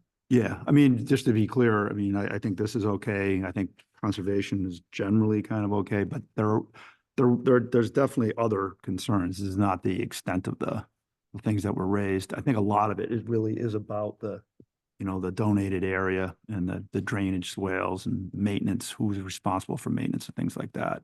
Well, you can call that out in your decision, Okay. Approach, I mean, no problem with that. Okay.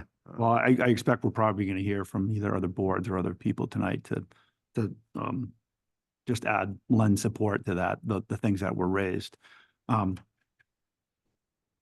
mean, that to me seemed like that we had the technical issues here, which seemed like we could condition everything. The donated land is with, there's just going to be some discussion on that, I would think at a minimum. So, Most of what I heard tonight, again, I'm not the wetlands expert, but I think most of those were somewhat empirical conditions that, would have a reasonable standard to comply with. All right, if you're talking about 2-to-1 mitigation, 2-to-1 mitigation, obviously. Right. Mitigation is a mitigation reasonably. It's not satisfactory, but it is. Right. I mean, it's possible people will disagree as to where exactly it is and what it consists of, but Right. so if it's up to professionals, I mean, I don't know. I don't know also if Mike has anything on because there's. No, been but some your changes experience that of come up. mine is that the comprehensive permits always have. Well, yeah, conditions that we have to do be- have a lot of post-permit. Oh, things. It always. doesn't mean that people always agree on what comes, that's why we No, no, try but and I- avoid the subjective stuff. Yeah, in a perfect world, right. you would Right. like- But you guys are accepting that there is some roll of the dice here that Mr. Tetro may disagree with Mr. Lucas, may disagree with Mr. Scott, or may agree. I mean, right? Because there's still Huh. some things to be done. But even if we took the extra time to revise the plans, I'm convinced that we still would have conditions. We would. I mean, not just operative conditions, but conditions to be. There always are, but there always they're a little bit more. Somewhat of an more- order of magnitude, more unknowns Yes. when we close before all the work is peer reviewed. I understand. But it appears that you all are accepting of Yep. that possibility. Get close enough. We'll see, right? Right. I'm not an engineer or wetland scientist, so I can't say that. So and Mike, did you have anything to add or to that? Thank you. Yeah, sure. For the record, I'm Mike Scott, engineer at Land Design Collaborative. I think if you see our letter, we list everything as resolved. There are some caveats where it's, as Chris was mentioning, there's some housekeeping, there are some items where we have overlap with what the Concom is going to require. In all likelihood, there's going to be revisions to the operation maintenance plan, some other of the documentation. As Chris says, there's been some discussion about relocating the replication area. All those things in my opinion, can and should be worked out with the commission, to the extent that they're the policing board for the most part, obviously not on the local jurisdiction here. But again, they're certainly the technically capable or proper board to make the decision where the right location is, if that makes sense. The rest of what's in our letter, again, small stuff. There was some, and I haven't looked at the information that came in this week. So, but having said that, it was, as Chris said, some details that were inconsistent, probably things that didn't get updated from the prior set to the set that we reviewed. The big picture stuff, the building moved, the garage moved, the wall moved. Stormwater infiltration system that was within 50 feet of the wetland area has been relocated to be beyond that. Supplemental soil testing was provided. All the sort of big picture technical components that we requested were provided, and we're satisfied that they demonstrate, they meet the standards have been met. The sand filter's been relocated. It's still in, and I'm not commenting on, other than to reiterate, it's within that lot 4C. But it is it's beyond the buffer. It will have nominal impacts to the grading. You can see it on the plan. It's generally on the ridge line between what would flow to the west and what would flow to the east. So it will have a very minor impact to, the watershed itself, but it will be an impact beyond the buffer zone. And then to Chris's point about the other impacts that may be, or may result from the septic, and that's James, correct me if I'm wrong, those are the leach field areas okay. So for the leach field areas, that's going to be one large plane. The grading more or less mimics what's going on today. So there'll be some change because of a change of vegetation above, but one thing to consider is that's a substantial new source of groundwater recharge in this portion of the site that sometimes that common sense just gets completely, missed because we're looking at the grading impacts and the vegetation impacts. There's probably going to be more water being put in this part of the site than there has been, naturally, just by virtue of the fact they're going to be pumping a lot of clean wastewater there, right? So I think ultimately it's likely, there may be an increase in storm. That wetland may see more water than it used to, depending on how the groundwater flows throughout the site. But yeah, so I think overall, all the big stuff has been captured. There's a bunch of, I shouldn't say a bunch, there are a handful of things that are small. And our letter says that realistically, they're going to make minor revisions to the plans and that supporting information, documentation that the Conservation Commission is going to approve. And it seems that, you received that set of plans, and that's an opportunity to determine if any wholesale changes were made. But there shouldn't be in order to meet any of the conditions that or criteria that we've outlined. I don't believe that's, I think that's similar situation with what Lucas has said. The changes should not affect the overall project scale or scope or concept, location on the ground, or, the large potential impacts have been, Right. We're past that. Okay. Excellent. Thank you. Okay. Yep. Board members have any questions for either? Don't have any, so thank you. So both of your guys' review, especially on short notice, was really helpful. I definitely think we could address these items in Lucas Environmental's letter, really through conditions. Mhm. I do think we should require native species. I Right. do think we should have a 2-to-1 replication once they confirm what the area is, amongst the consultants, but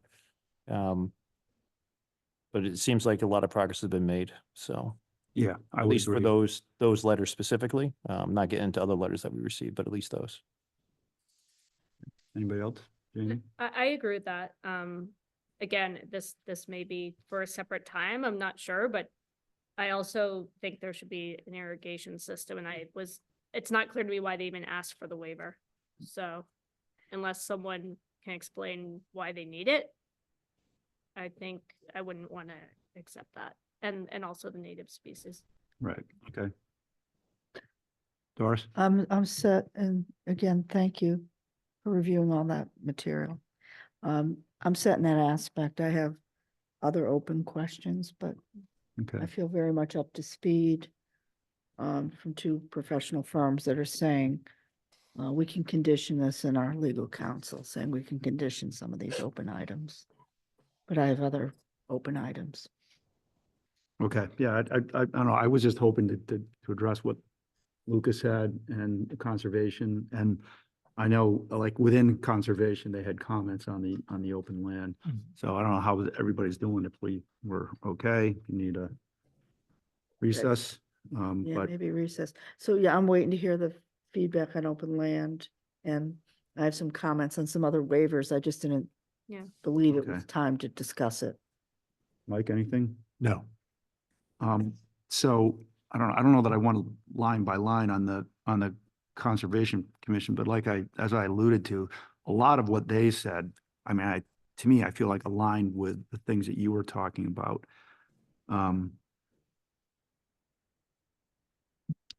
They talked about, they also talked about the plans needing to be updated. And again, I think that could certainly be conditioned. Where there appears to be buffer zones added to the Mhm. resource area, they're Exactly. not labeled. Resolved. Recommend irrigation be moved out of the 100-foot buffer zone as far away as possible. Oh, irrigation well. I'm sorry, was that already done? It was. Okay. Yeah, if you could, thank you. James Taker from Expedited Engineering. We actually had shown an irrigation well on the north side of the northeasterly garage. We moved it around the back of it to a point beyond the 100-foot buffer zone as suggested by. Okay. Okay. So.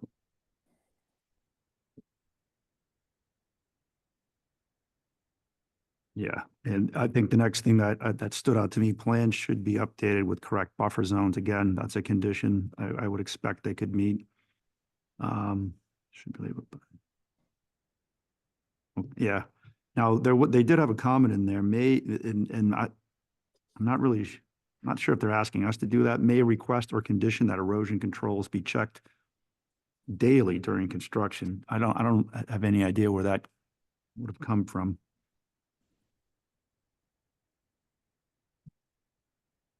They did talk about the site exit map. I mean, we will, I Location, mean, sorry. as part of any permit, we always require that the final plan set that comes in post-permit includes an erosion control, full erosion control plan that we would have both Lucas as well as Mike Scott take a look at, make sure it meets Okay, with their approval. That's standard. okay. That's boilerplate. I guess I'm just trying to make sure. No, that no, Concerns it- raised. It's good to raise it, Yeah. for sure. So beyond that, they did get into, which I think is a whole nother subject, which we might get more discussion on, concerns regarding donated land, ongoing maintenance, drainage, swale. That's come up a few different times. I'm not sure what sort of discussion there was regarding the drainage swale. Can you put that back up, Laura?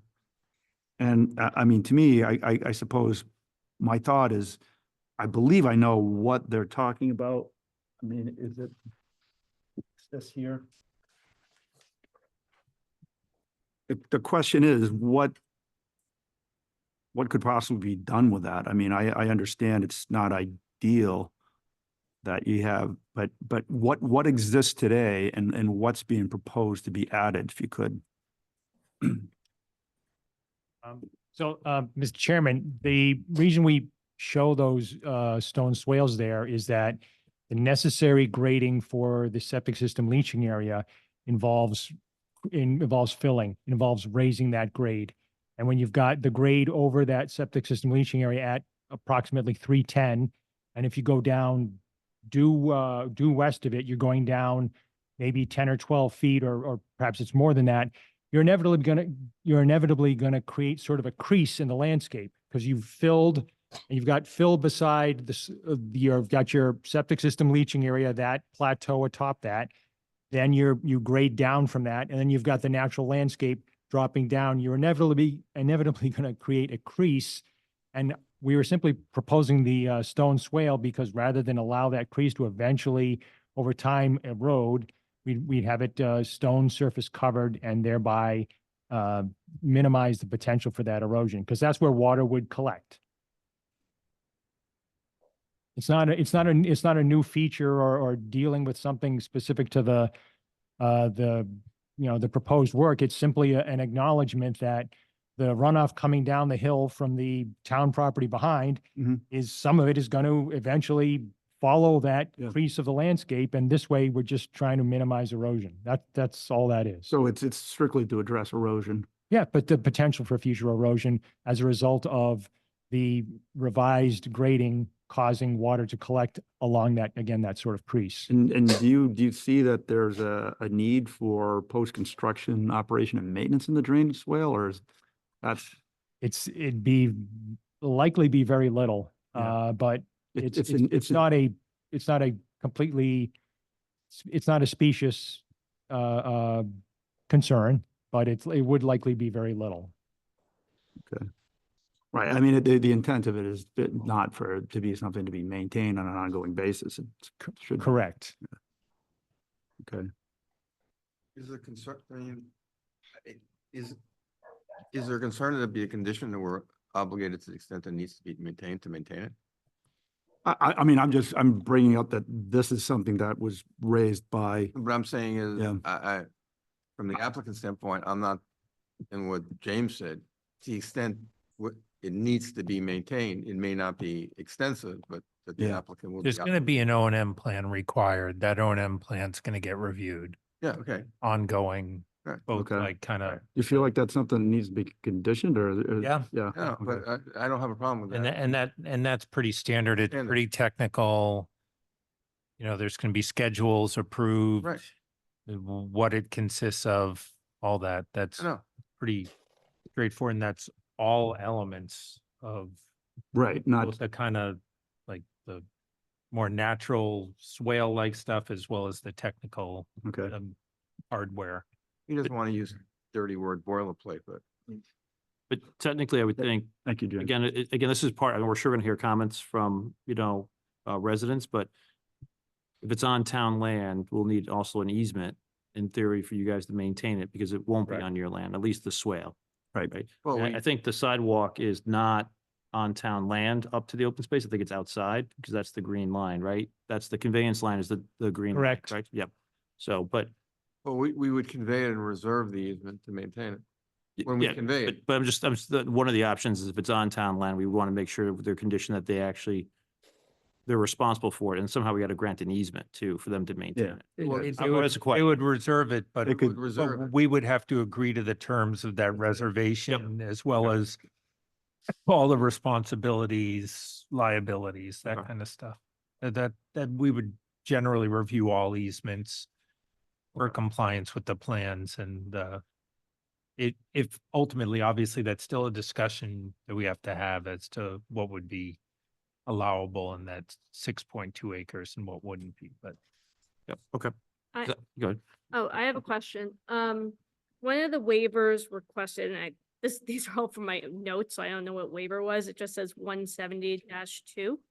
And it's asking us to waive, except as permitted by the Conservation Commission or as provided in this chapter, no person shall remove, build upon, degrade, discharge, et cetera, within 20 feet of their borders, any freshwater wetland. Is this what they're talking about, within 20 feet of this? Oh, do you know what that Wetland? waiver's about? I think it comes up with wetland C. They're within 20 feet. Correct. The attorney is correct. The issue is that there would be a little bit of within less than a foot change of grade of the parking area where it's due south of the pond. Yep. And when that is regraded several inches to a foot, I think at the maximum. And the lawn immediately beyond that parking area now will end up being regraded for several feet. That work is all within 20 feet of the wetland C, which is the pond. But that's the limit of that area of the waiver request. Correct. We're not proposing to do any work within 20 feet of wetland A, the wetland up on the hill. Yeah. Although, again, if we want to get into the whole parsing of isolated wetlands versus other wetlands, we are proposing to alter the isolated wetland, the seepage, again, but mitigating it with a creation of a replication area. Right. So then the second part of this waiver says any proposed work which falls within 100 feet, the buffer zone of the previously mentioned resource areas must be approved by the Conservation Commission. And I guess I think this is a question for Jay is, can we waive that? You can waive it. So, and I think that the Conservation Commission as well as Lucas has chimed in here. So under the local wetland bylaw, we provide more protection of the buffer zone. I think that what the Conservation Commission really focuses on is that first 20 feet of it, and it has even more heightened protection. They're certainly doing work and grading within 100 feet in A and definitely C, and the seepage thing is just going away and getting replicated elsewhere. Those things get reviewed qualitatively, and I think what we're hearing tonight from Lucas, and I don't think the Concom has necessarily disagreed that the work in the 100, not including the work within the 20, they've adequately addressed the methods and the means so that it's not going to impact the resource area itself or the buffer zone function, which has its own function. Right. Okay. So, That was all one waiver, both the 20 feet and the 100 feet. But I just wanted to understand, we can waive that. we can waive that subject to them showing on the plans. They're gonna have to give a finals stormwater, full-blown 100% design plans of all the stormwater, all the final grading, all gonna get kind of final peer review touches on that to make sure. And then obviously all the inspections in the field and the erosion control to make sure that even conservation commissions often waive things in the outer parts of the 100 feet. Here, in Southborough, the 20 feet is more sacrosanct and they don't like to do much there. So they're asking for a waiver from that, which is why we focused, why there's been some plan changes and why there's been some focus on that wetland A that has some work right in and around the 20. Some of that is in already disturbed areas, probably less vital, but some of it is in newly disturbed areas. And I think we heard from Chris that there's going to have to be a little qualitative post-permit review of that. Okay, so we need to mention that if we approve, because it was all in one waiver, both the. Yep, But not- yep, but- Okay. Yep.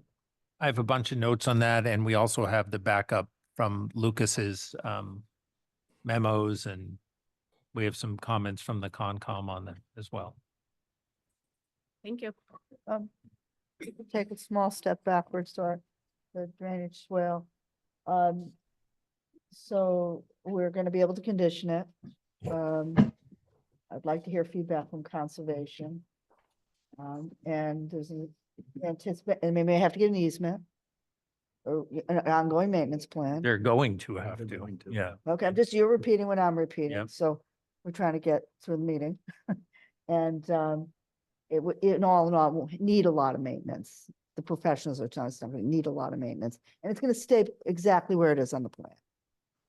Okay, I just want to make sure. Correct. When I'm Yep. moving through things and waiting feedback on conservation, because to be honest, it's been consistently asked about each of all the conservation feedbacks in all the public sessions. So this is where we're at. Where we, And it's been shifting too. I wouldn't call it a moving target, but the plans keep changing in and around those elements of. the well, I don't know site. how, I understood that from the engineer, that the crease is gonna be there.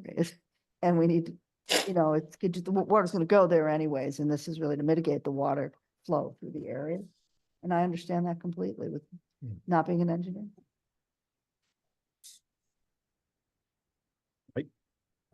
No, I think the board's all brought up good points. I think the concern is always that the town is getting the benefit of the bargain with respect to having that land be useful, adequate, and just not as a kind of drainage dump for the site, so to speak. So we, those are the primary concerns that I have, that everything else has been addressed. Okay. Yeah, again, I think probably the thing that will want to be discussed is they did, at the end of the conservation's, sorry, notes were, referencing condition 22 of the major site plan approval on August 26, 2019. Didn't say that the donated land could be altered, had that clean title, must have phase 1 verification, no hazardous waste on site. So, I know we've talked about this, a fair amount. My take is, we're getting, by and large, what was committed to for the land.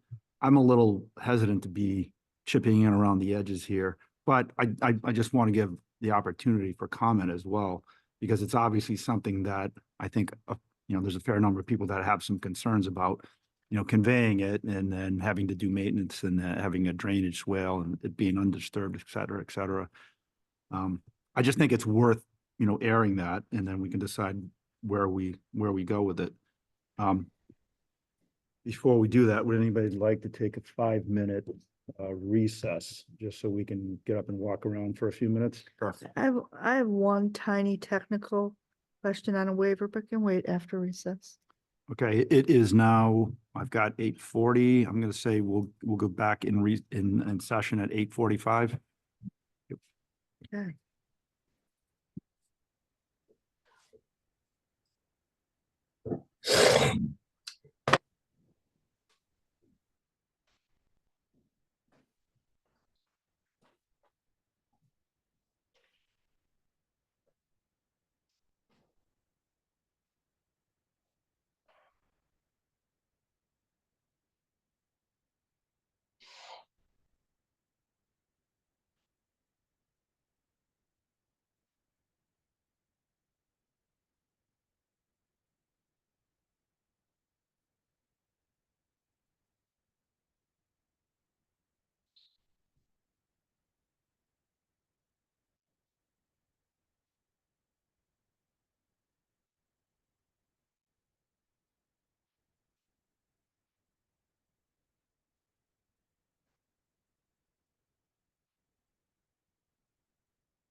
That's a good size room.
Hang on. Okay, now go. Okay, now we are. Um, what I was saying before the recess is, I do think one of the topics here that's been, in a lot of the communications that we've got and in, some of the feedback, obviously from the commission, is regarding the land, the land being conveyed and how it's being disturbed. So I do want to give other boards or commissions the opportunity to comment at this hearing.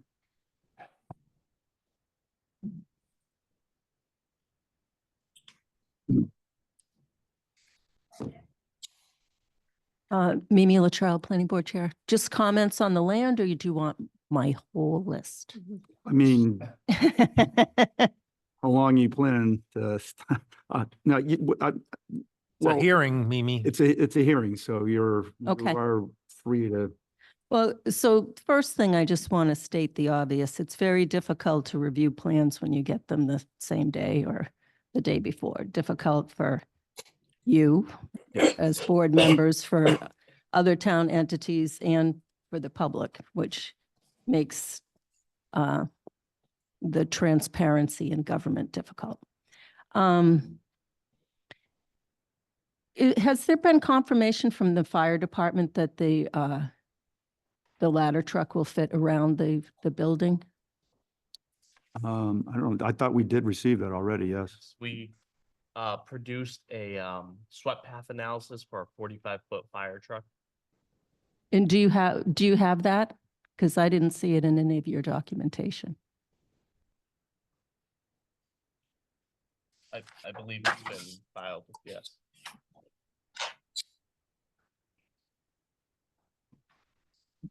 Because I would think that would be important to have, to know for sure that that's going to happen.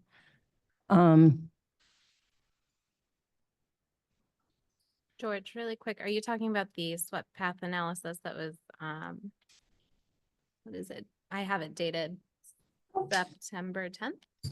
Does that sound right? Possibly, I have to check my emails, Laura. Okay, I'm sorry. Just gonna say, in fact, we did two of them. We did one first using one vehicle, and the fire department said, we'll do this one also and show this one up and also get through. We did a second one. Okay, but I guess, I think the question is, I don't remember where we had the document on that from the fire department or from you. Is that something we have? We have a comment letter from the fire department. Okay, But that's their standard comment letter saying that they need that. I would just think it would be important to have that as part of your documentation to confirm that that will happen. Because Agreed. the fire truck can't fit around the buses and coming up there. right, understood, yeah.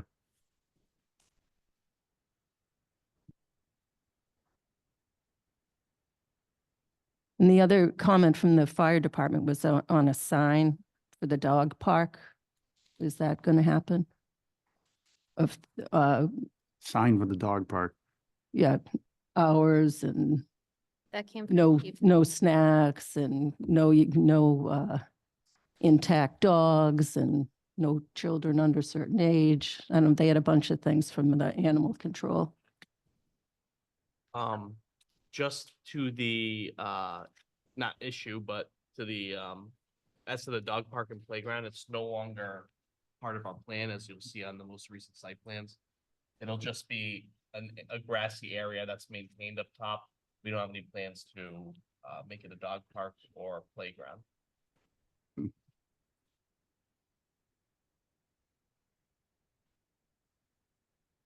The waiver on the signs, 17411, the sign is not on the 40B parcel. So I don't know how it can be waived under 40B.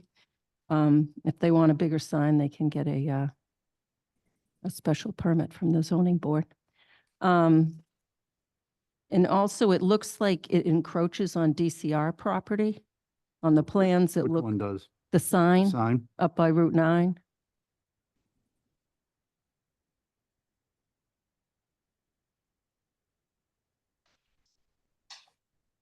And then what I've been saying since August, there's still no subdivision plan. It doesn't, there are no lot lines. It only shows one lot. There are not lot lines for the other two lots. And the preliminary plans are not stamped by a land surveyor, which is required by CBA's regulations, by subdivision regulations, and by Massachusetts regulations that delineation of lot lines, property lines must be performed by a professional land surveyor. So I'm wondering if these lots have been surveyed, so we're sure of the acreage of them.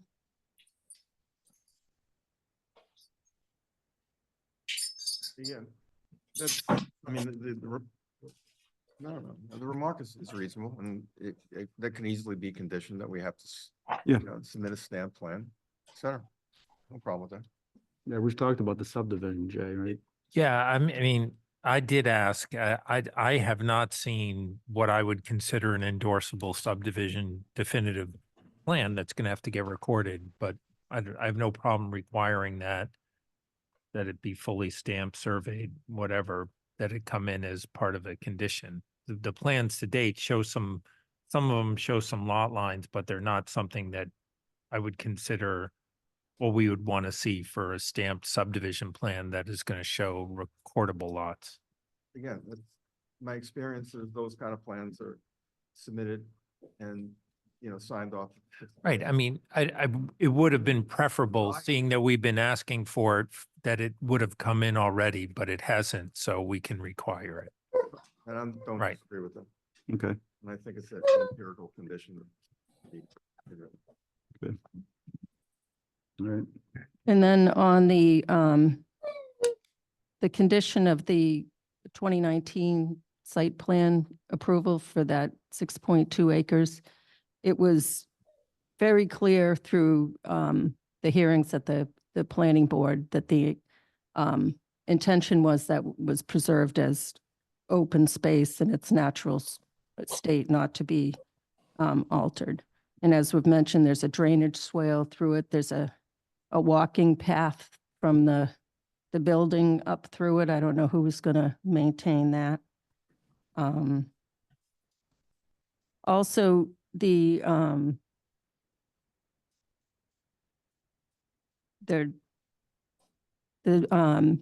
landscaping and sediment barriers that are set outside the limit of work.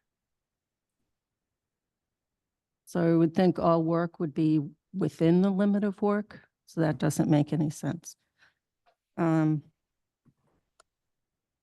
So I would hope that the 6.2 acres is open space preserved in its natural state, not altered. Thank you.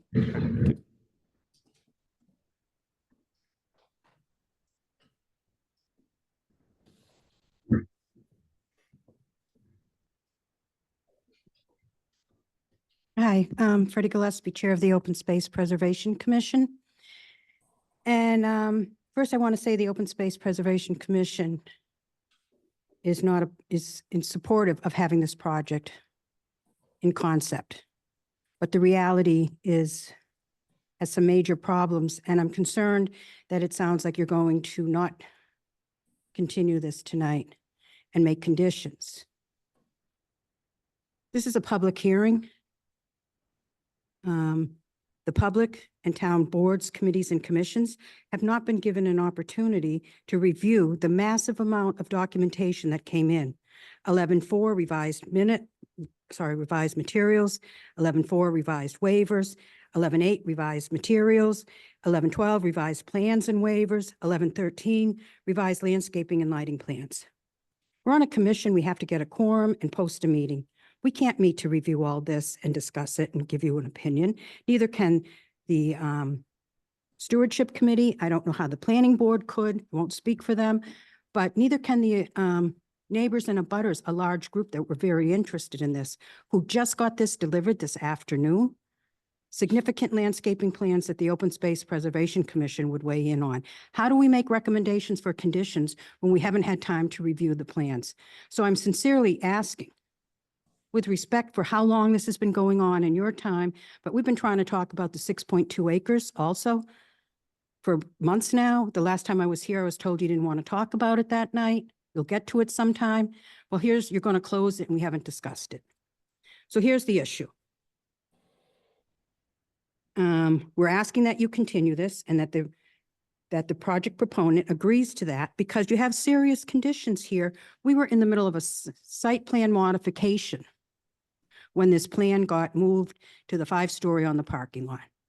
And everyone, and this room was packed that night, everyone there was under the impression that after that, we supported the new plan, the 5-story building in concept on the parking lot, with the understanding that they were going to come back for the modification to finish it. And here's the issue. I know town council has said the plan didn't show where the 6.2 acres was. Exactly. So 6.2 acres is 6.2 acres, except when it's not. Can you bring the plan up of the showing the grading?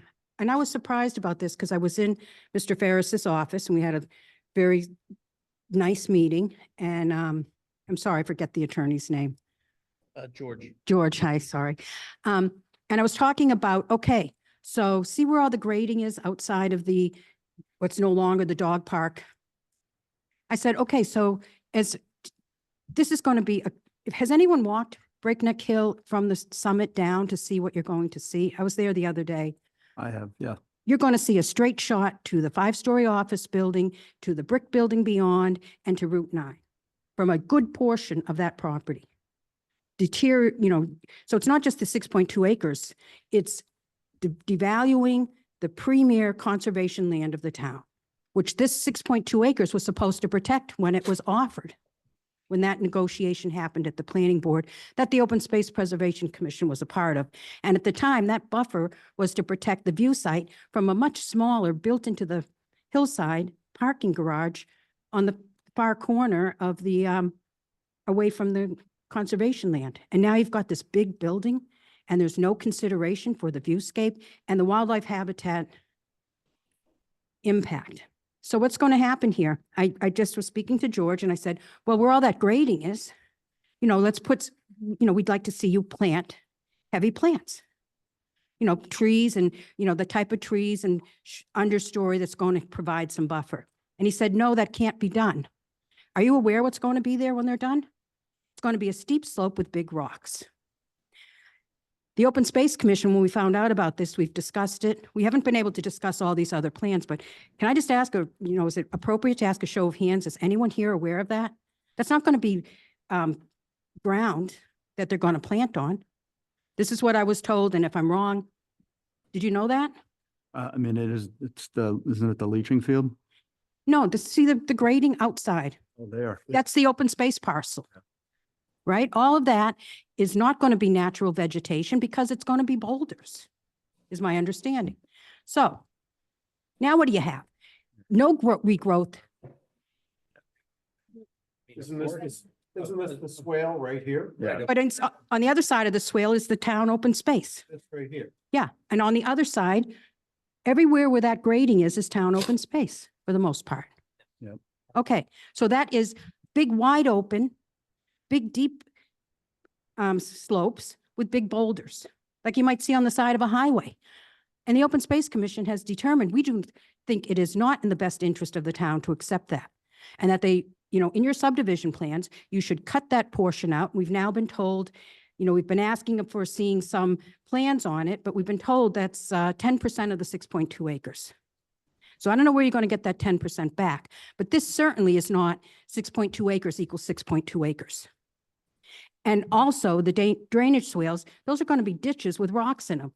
Now you're going to have people walking through there. It's a liability of safety and Why are we having people walking through a drainage swale exactly? because it's open space. They're going to be cutting through to the woods. And have you ever seen kids go to run through the woods and they big rocks and a steep slope of rocks? People will be, you can't stop them unless you fence it off. You're not going to stop people walking through the woods.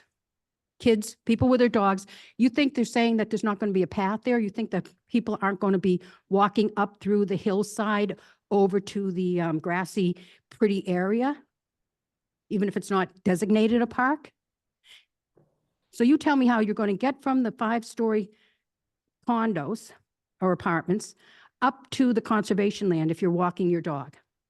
And you're not going to walk through there, and you don't think kids will be coming down from the conservation land, probably on mountain bikes, who knows? You can't monitor it all. In our opinion, there's no open space value to it. No reason for the town to take the liability and the obligation for those drainage swales. You need to cut that land off, put a fence around it because it's a hazard, a safety hazard, and it doesn't have the value for open space that we would ever accept. And I would hope the town has learned something from the $4+ million farm dump experience we have at Breakneck Hill to be considering taking on a liability from another project that is supposed to be undisturbed natural habitat. And then how are you going to deal with that as far as the site plan before? As the Open Space Commission has said all along, we think you need a site plan modification. And I don't see how you're going to get around that with this. It's not 6.2 acres equals 6.2 acres. The point of the 6.2 acres was natural undisturbed vegetation habitat to buffer the open space of the conservation land. You don't have any buffer, and now you have a safety hazard. The Open Space Commission thought if you're, if you don't have a plan for how you're going to deal with that, the town should not take this land.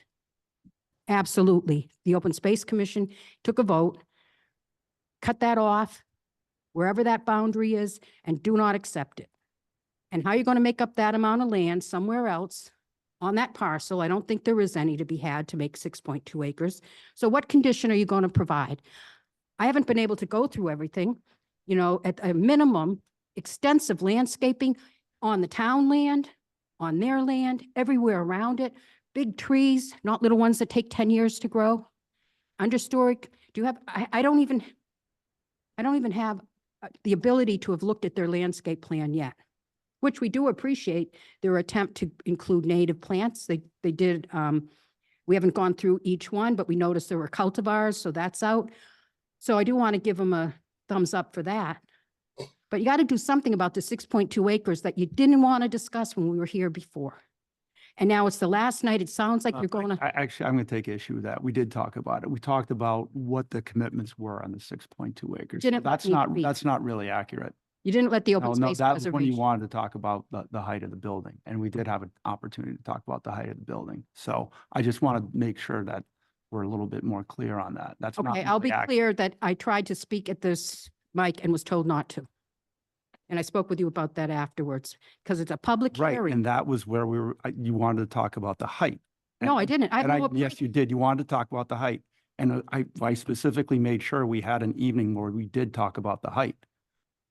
I'm sorry. I have always wanted to talk about the 6.2 acres. Okay. And I don't want to fight with you over that. This is a big deal to be here, and you're going to be, it sounds like you're going to be closing the public hearing, so no more input. So no one can offer any suggestions for conditions of how you're going to fix that. And if I'm wrong about that being able to be planted, all that open space, because that was our first recommendation, that they be required to replant where they do the grading. And I was specifically told no replanting there because it won't be able to be replanted because it's a steep slope with big rocks. If I may chime in for just a moment, and I'm sorry, Ms. Gillespie, if I misspoke when you were in my office. Those are, the grading area is not intended to be rocks or boulders of any kind. It's going to be a vegetated area, Right. grass. So if that's in fact true, which no one updated me on that, grass is inappropriate. It's treed now. We want to see a buffer to the Breakneck Hill and their landscape plan.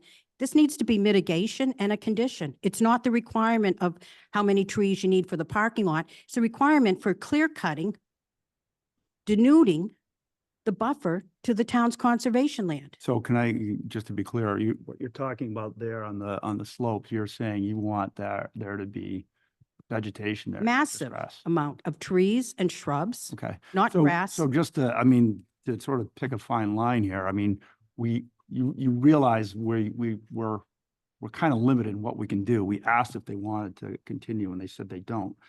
So, and on advice of council, we can we can take all the inputs that you're giving us here, and that's what we deliberate. We can decide to put conditions are that, you know, we can require that. So everything that you're offering right now is subject to what we can deliberate as. You still have the Putting in- problem of not delivering what was in the site plan from 2019. we talked about Natural, that before. undisturbed, open space. It's not going to be that, so I think you have the ability to make requirements of what they have to do to fix it. And take a Yeah. look, have they presented a plan marking all the trees that are in that land that they're going to be clear cutting and taking the size, what do you call that, at shoulder height? Has every tree been marked? Do you know what they're taking out? Because that's what they need to replace. Right? Undisturbed natural open space. It shouldn't be clear cut at all, but if you're going to let them do it, and you're not going to allow them to have which I still think they deserve to get the townspeople, a site plan modification. So you're saying anything that they take down, we should require that they replace? Yeah. Okay. And understory plants. And how are they going to manage for the invasives that are going to come as soon as they open up the light? And this has been in letters from the stewardship committee back in 2023.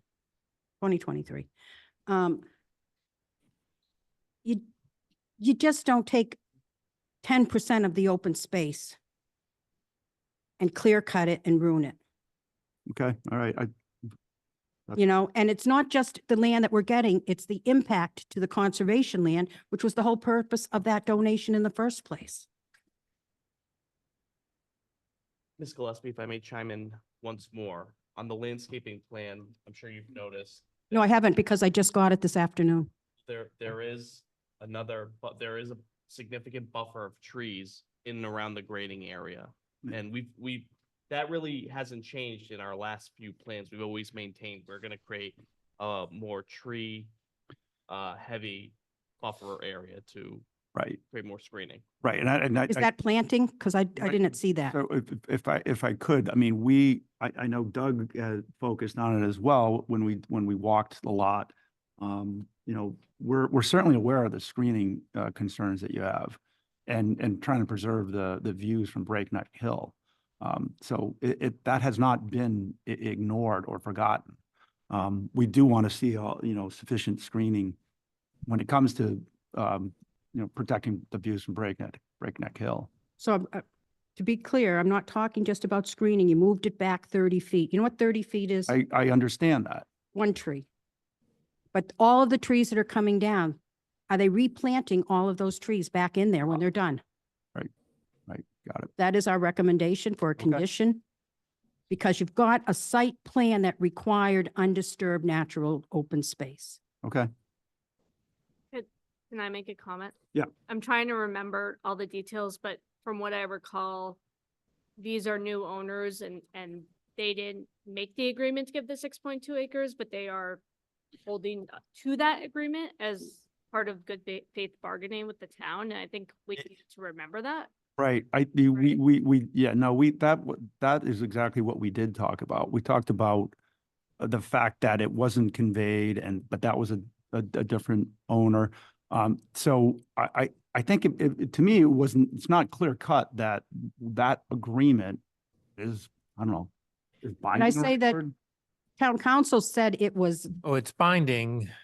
It's complicated. Yeah. So because 3 different boards touched on that agreement and there's waiver authority here, but there's less waiver authority anywhere. It's a binding agreement on them. Okay. To convey 6.2 acres. Right. The details of what that is open to some question. Now, this board is going to deliberate, probably not tonight, on exactly the do's and don'ts you would want to see, assuming you would approve this 6.2 acres as satisfying the spirit and intent of that prior dedication, which is recorded and binding. They may disagree on that. I'm not trying to put words in their mouth, but that's going to be a big ticket item during deliberation when you guys and gals deliberate on the rules of the road for what that 6.2 acres may look like.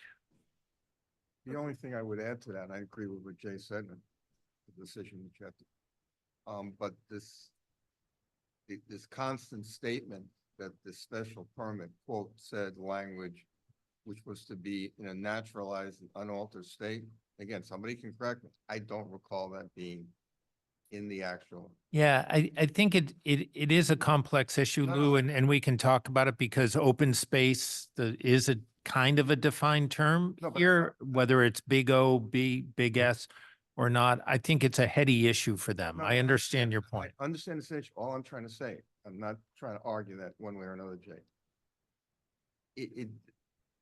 People have said that the language in the decision verbatim is that it would be in a quote, naturalized, that language per se. In fairness to the people that have said that, I don't think they said quite that. I think what they said is some of the discussion during those Right, but meetings. it's- So, I'm just trying to point it. no, I agree that the decision is a little bit more vague than that, but in the circumstances arising, how they got there, I think is instructive to what this board may want to see with that. Agree. And I think that that's going to be something that we're going to have to talk about when we deliberate, which is probably not going to be tonight. Okay, Um, I have one more question then. Was the first I was hearing that there was no more dog park or playground. Yeah. same Right? here. So that spot where the grading is happening, and I understand it's for the leach field. Does that now make sense to move it to closer to an area that where maybe we could preserve more of the open space? I guess is my thought. Unfortunately, we can't move it. We've tried. We've ran perk tests in other locations. The septic and the leach field have to be where they are in its current proposed location. I'll leave it at that. Okay. That was my Yep. question. I just, I would again, so to be clear, Breakneck Hill is very important to all of us, right? Without question, right? I walked there many times. I have walked it when it's in full bloom, right? And I gotta be honest, I can't see anything from the hill through the trees on both sides, right? It's fall now, so you could probably see clear to the reservoir when the leaves are down type of thing. They moved the building off the hill originally, right? That was our first concern. The building was 30 feet off of the Breakneck Hill Reservation. So I'm not saying this is perfect, right? And I don't want to just get too much deliberations, but they also came with a septic plan. We actually asked them to modify the septic plan because the notch was literally hitting the property line. They also did that. We asked about landscaping, adding that. They actually added landscaping on 3 sides, right? Or 2 sides, right? I'm not going to get into whether you think it's sufficient or not, right? Because obviously you need to have time to review it, right? But, to be honest, they have accommodated quite a bit. And then also recently with the wetlands, they completely moved their subsurface drainage out of the 20-foot buffer, right? And I understand that there's 6.2 acres and maybe it's not exactly perfect in those 6.2 acres, but I just want to acknowledge that we have been at this for a long period of time and these concerns have been brought up. So I'm just, again, I think it's, this is also a Chapter 40B. We are not at our 10%. So we don't have a lot of leeway with what we can do. And then I don't know where they would make up, as you already acknowledged, where they can make up that 10% if we drew that property line differently, right? And I want to be careful that we don't run into something where we make something uneconomic because they got to cut their building or something either. So with that said, I do think there are conditions that we can do that can help, mitigate it better, but just want to be clear that a lot has been changed by the proponent here, so. Can I respond to that? We are well aware. Yeah. And appreciative. However, just because something is better than it was, doesn't mean it's good enough.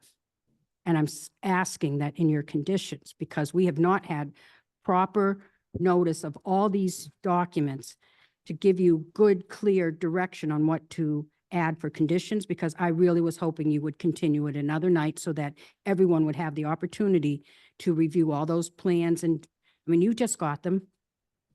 We can't comment on them after tonight if you close the hearing, correct? Is that correct? That is correct, yeah. So how do I make, the Open Space Commission couldn't meet to discuss. We did discuss the fact that we do recommend, do not include totally denuded land in the open space, chop it off and then make some conditions. Having those drainage swales there makes no sense at all for the town to take responsibility for that. And we've seen a problem with that up over on Carriage Hill, where the Carriage Hills stormwater flows down the hill onto the town and onto Route 30. You know, you don't make the same type of mistakes over again. Letting someone else put their stormwater or whatever that is, the flow off the hill on land the town owns and becomes responsible for. You're going to make some conditions that they have to take care of it. There were conditions on Breakneck Hill. It totally wiped out the whole side of a hill and flooded the town's soccer field. I'm just saying, I've seen these things go wrong before. The Open Space Commission, in discussing it, thought, chop that land off. If we can't use it, what good is it? And it's, if you're going to say you're going to replant it, and I don't mean the edges, I mean the actual where all of that grading happened. Do you have any, no one has any idea of how many trees there are there. So I would make that condition. Okay. Go out okay. and measure and count the trees and have a planting plan to replace all of them in a short period of time and not just with fast-growing pine trees. And I would also recommend that everyone walk there now, because even when all the leaves are down, you don't see the reservoir. Through the trees, you can barely make out right now the red brick building that's there. Without all those trees there and a new 5-story building and a parking garage, you're going to just have a clear shot right through to Route 9. So, okay, but in fairness, I think you've made your point regarding the trees. You want whatever they take down to be replicated, right? So I recorded that. What else do you have? I think you need to consider taking off the portion of land that has the drainage swale. And you're going to have to talk to the planning board, the open space commissions, and does not speak for them, or the conservation commission. I think that's a real problem. And in exchange for that, more trees. More trees, plant them if you have to on the town conservation land. Give us more buffer. I don't think you've got 6.2 acres of open space there. And if what I had been told was graded in rocks is now going to be graded and replanted with trees, great. But I still don't think we should take the drainage swales as part of the town land. Right, noted. And I'm sure, Freddie, I'm done. I got notes, all right? I got the message, thank you. okay? I'm, you're free to speak, but I'm also free to say I received the message. I hear you. Okay, thank And I you. said I was done. Okay, thank you. Joyce Greenleaf on behalf of Stewardship Commission, which of course manages Breakneck Hill and abuts the proposed development. So we share the concerns about the 6.2 and the preserving the vista. I will say I did have a minute to look at the planting list and was pleased to see many native species on it, and pleased to hear the zoning board in favor of sustaining a condition for native. There are, however, some cultivars on the list, which are cultivars of native plants, which are not acceptable. And so we would want to go with straight species. And I didn't have time to look up each of those species to make sure they are in fact native to our ecoregion, but I did recognize many of them as such, but we would definitely want that So condition. could I just ask for clarity then, is that, this may be a naive question, are cultivars defined well enough that we have a condition that says there shall You be can identify cultivars? the cultivar, like there's a native plant name and then it says tiddlywinks. That's a tip off that it's a cultivated plant.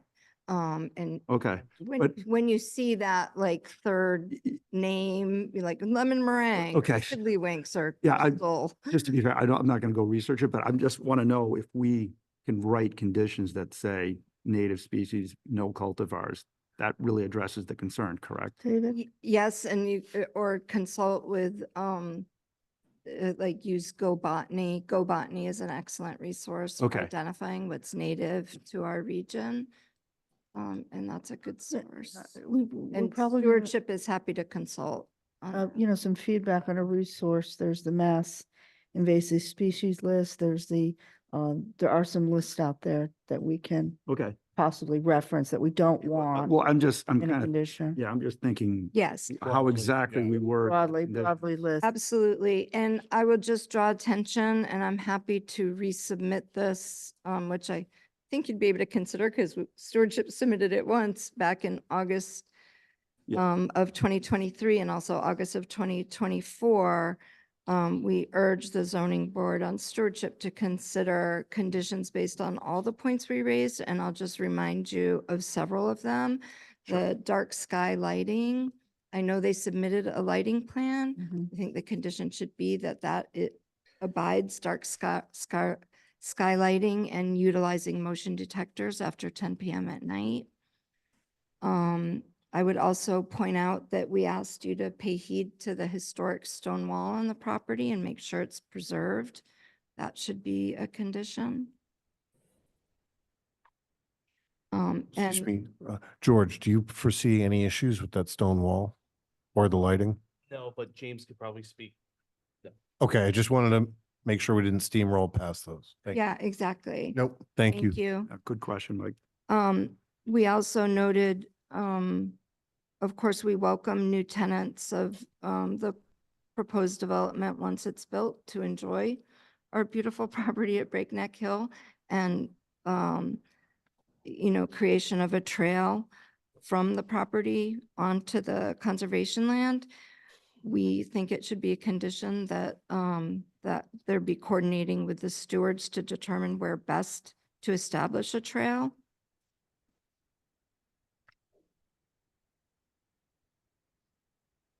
We have some ideas for conditions in the August 2023 letter regarding educational signs concerning, I remember at one point we saw like a floor plan of the building that had a bike storage room. I doubt anyone's going to be riding a bike on Route 9 and bikes are prohibited from Breakneck Hill. So I would strongly say a condition of signage reminding the tenants that bikes are not allowed on Breakneck Hill. And while there may no longer be a plan for a dog park, if there's a green grassy area, you can bet tenants will be walking their dogs there. So there should be signage, a condition for signage referencing Southborough bylaws requiring picking up dog waste and maintaining control of dogs. I'd also request with any, and this is all in our letter, that with any construction site, there's often unintentional consequences of bringing in unwanted plant matter that might be in soil or fill. And so we request that all best precautions be taken based on current research to prevent the unintentional introduction of things like Japanese knotweed, which can be a real scourge on the conservation land as it's already a scourge across town. And perhaps a condition with requirements to redress should that start showing up around the construction and get into and damage the conservation land. So I think there should be a condition on that. So quick question. I think you also had no hay as well in the erosion controls. Yeah, Yeah, that- so that was one of them too, right? that came Just from- for us, for clarity. Yeah, that came from conservation. I think that was from conservation. Straw. Yeah, not because hay. that can also bring in seed matter that can cause problems. Yeah, for straw by definition wouldn't have. Yeah. We share stewardship shares the concerns of open space regarding buffer and vistas and trees that we've mentioned. I mentioned the signage. So those were the things that we think merit conditions. And I can resend these 2 letters if that helps. That would help, actually. I know you'll close the hearing, but because you already got them, it wouldn't be considered new information. It's not new. That's correct. Yeah, okay, thank you. Thank you for listening. Thank you.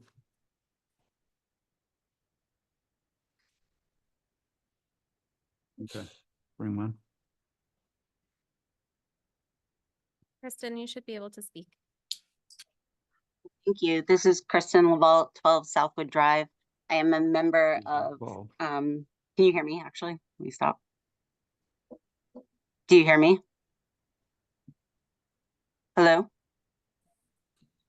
I can hear you. Okay, thank you. I appreciate it. How about those in the room? Can you hear me? That's what I'm wondering. No. Okay, so you can hear me and others can't. Yeah, I think it's not the same problem. So somehow or other, we're on Zoom together, but I don't think we're connected to the room. Oh, they didn't connect to that. That makes sense, right?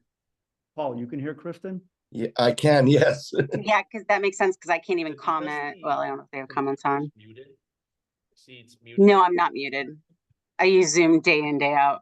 So I'm good on that. Yeah, likewise, Kristen, that's why for the life of me, I can't figure out what's the connectivity issue here. Literally. I can check. Let me, Dan, is there something? This is off the speaker. Yes, mine is. That's her laptop. Okay, all right. Yeah. It's through my computer, which is not ideal, but let's try this. Okay. Go ahead, Kristen. Okay. How does that volume sound? If you could speak up. Okay, I'm going to be yelling. My family's going to be like, what are you doing? How is that volume? Is that okay? Yeah, go ahead. It's acceptable. Okay. If my family walks in now, they're going to think I'm crazy. So I will speak loudly. Tell me if it's too loudly. So again, Kristen LaVault, 12 Southwood Drive. I'm speaking as a citizen, although I am a member of Recreation and a couple other committees. I actually wasn't going to come, like I had no idea this discussion was happening tonight. I happened to jump on to look at virtual meetings to make sure that I wasn't going to miss my own meetings. Saw the Zoning Board of Appeals. I'm familiar with the Turnpike Road addresses. So that was enough for me to say, oh, I should jump on. But that's because I'm closer to it. There's no citizen that would have looked at the agenda, and I'm not placing blame on anyone that would think, oh, I should attend tonight because the public hearing is closing. I was part of that session, the meeting several months ago that the public did attend widely. And I think everybody heard, loud and clear the concerns. So what Ms. Gillespie what Freddie's saying isn't just Freddie, right? Freddie's speaking on behalf of a large number of citizens. So I jumped on, here I am, and I wasn't planning on speaking, but, having listened to the discussion, I have a few requests and a question. I would ask you not to close the public hearing. And again, I wasn't coming prepared tonight to say that, but everything I've heard, we are not in a position to do so, including the fact that giving public comment is difficult tonight. I would ask that you give the public more opportunity to weigh in. Again, I've been watching mysouthborough.com. There was nothing really highlighting this discussion. It's obviously one near and dear to many people's hearts because Breakneck Hill is such a key asset to our community. And I'd also like you to clarify some of the, not tonight, but to the public, some of the decisions that have apparently been made already, especially around the 5 stories, because that was a major concern of the public at the time. I think another issue is that it appears the developer as well, versus some of us have a different definition of sufficient screening. So I think that needs to be explored further before you close the public hearing. I agree. I can't agree enough with Freddie about the swales. I am part of the Recreation Commission. I've spent a lot of time, effort, and energy dealing with the Carriage Hill runoff onto Calander Field. I won't drink. There's plenty of history out there. Calander Field was our best field. It was a level field that was better than all other fields. And it was the drain off from Carriage Hill that ruined it. Again, I won't get into the details of it, but our town ended up having to pay and fix it. So I do agree with her concerns there.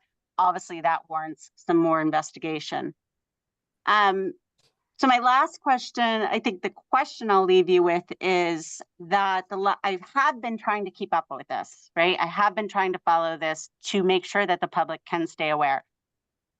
I saw a balloon test was conducted in August, to understand how a 5-story building, and I know that's taking a step back, might be viewed from Breakneck Hill, but I never saw the results of the balloon test. So I just think that, again, we encourage the public to follow agendas, to follow My Southborough, to stay aware. I don't know how anyone in the public would have stayed up to date on this. really, without short of attending every single meeting. Because I consider myself someone who has been trying to pay attention, and I had no idea that this discussion was happening. So again, I'll close there and just ask if we could not close the public hearing tonight and consider further discussions that are more widely communicated with the public. Thank you. And I hope you heard a little of that. Yeah. Now I have to mute this again. Okay. Is it muted? Okay, yeah, thank you, Kristen. So I do want to address some of what you said. I know it is hard to keep up with everything, but I'm going to say in Laura's defense, she's done an outstanding job on our website of making it clear and making a site just for 120 Turnpike Road. There was a site that was just for Park Central. There's a site that's just for 250. So I think we've actually done really what we're supposed to do in terms of due diligence in letting people know what's going on. I mean, I can't go out and shake the trees with everybody. The public notices go up. Like I said, the website covers it extremely well. So I do think there's been plenty of notice given, and there's been a lot of hearings, and there's been a lot of opportunity to raise concerns. Many of them we've heard. We've heard about the 6.2 acres many times. So, but I do want to emphasize again that this is a 40B. We don't really have the luxury of going to the applicant and saying, we need more time. I asked them, can we extend the hearing? They said they do not want it to extend. So we don't have a lot of options. I did consult with Jay because I haven't gone through a 40B before. And he said, it's not unusual. We have to deliberate. And that's where we would really become definitive about what those conditions are. I think the applicant clearly in the communications that have gone on this evening understands there's a risk on their part. We can condition to say, this is what you need to, agree with what Conservation Commission wants in situation X. And now they're bound by that. So my best understanding is that's being between a rock and a hard place. That's our option. That's what we can do. Jay?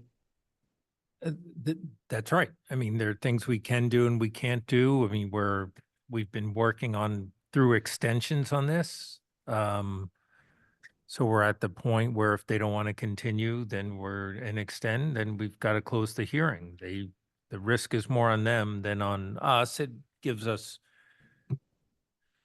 it makes our job a little harder because we're making conditions around unknowns and unresolved issues, but I think they're down to a few simple ones, a lot of them around the 6.2 acre issue. But I mean, I think we can, if it ends up being an approval, I think we can write a pretty strong decision. It's Okay. not going to happen tonight. No, I agreed. And just maybe clarify for everybody what we can do during the deliberation. We deliberate as a board, obviously. It is a public hearing. No, it's not. I'm sorry. It's not a public hearing. It's a public meeting. Correct.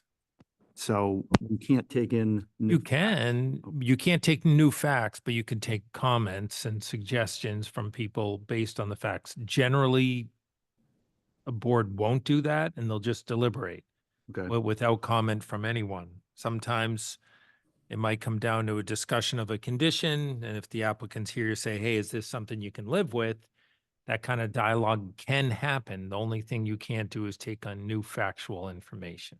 Okay. So like Lucas and our civil engineer may come up with a list of conditions that help us, but no new facts. We have their reports.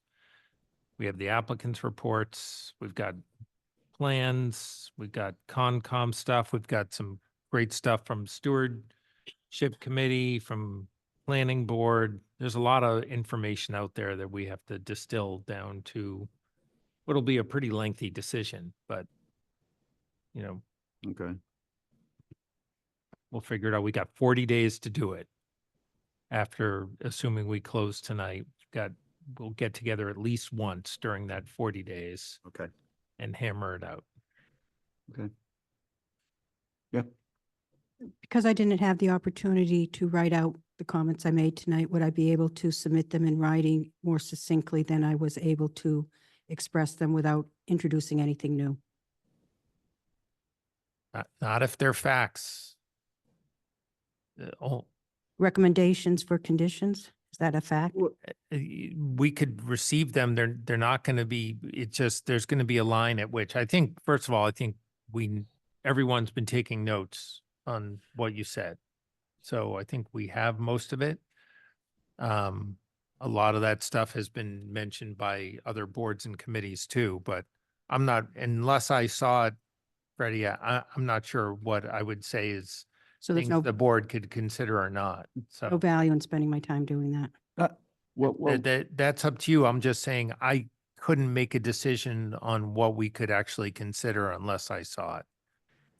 Yeah, I'm not I gonna mean, guess. if you ever took and you may have checked on what Laura puts out for minutes, they're really, really detailed. So you can be sure that what you've asked for conditions tonight, she's going to capture all of it. So I don't think that the fact that you didn't write them all out doesn't mean they haven't been captured for us. And you'd sent that email earlier as well too, Freddie. I was So in we the hear. surgeon's office. What's that? I got the information late this afternoon. Oh, I was know. in a surgeon's Yeah. office. I did Oh, I did no. it in the parking lot of a doctor's office one-handed, the best I could. Okay. Okay. I have just a thought.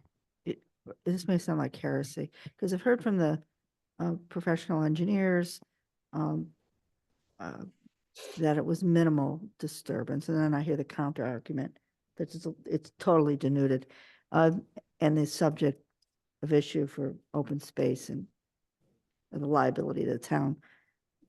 Would they consider, I'm not saying, would they consider taking less than 6 acres? And then it's not their problem. Yeah.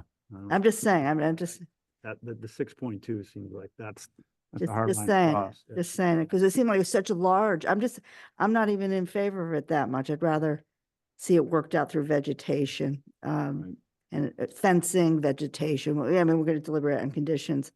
But there's just this repeated talk of the town and a great concern, for liability for the children. Yeah. And Right. that's just a thought.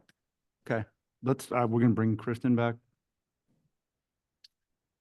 I'll keep it brief. I appreciate all of your time. Just following up on the responses. I appreciate you have websites. It's archaic to think that people are going out to individual websites labeled 150 Turnpike Road or 250 Turnpike Road to get information.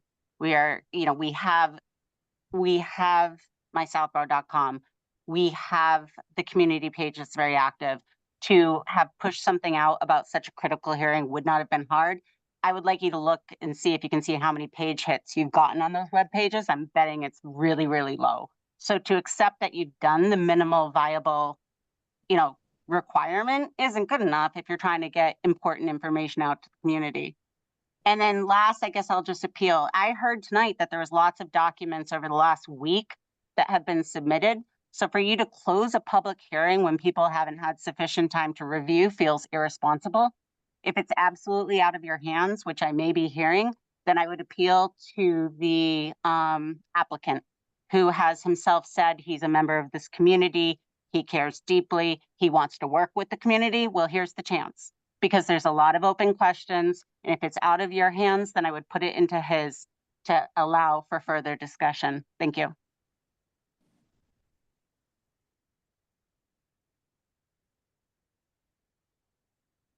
All right.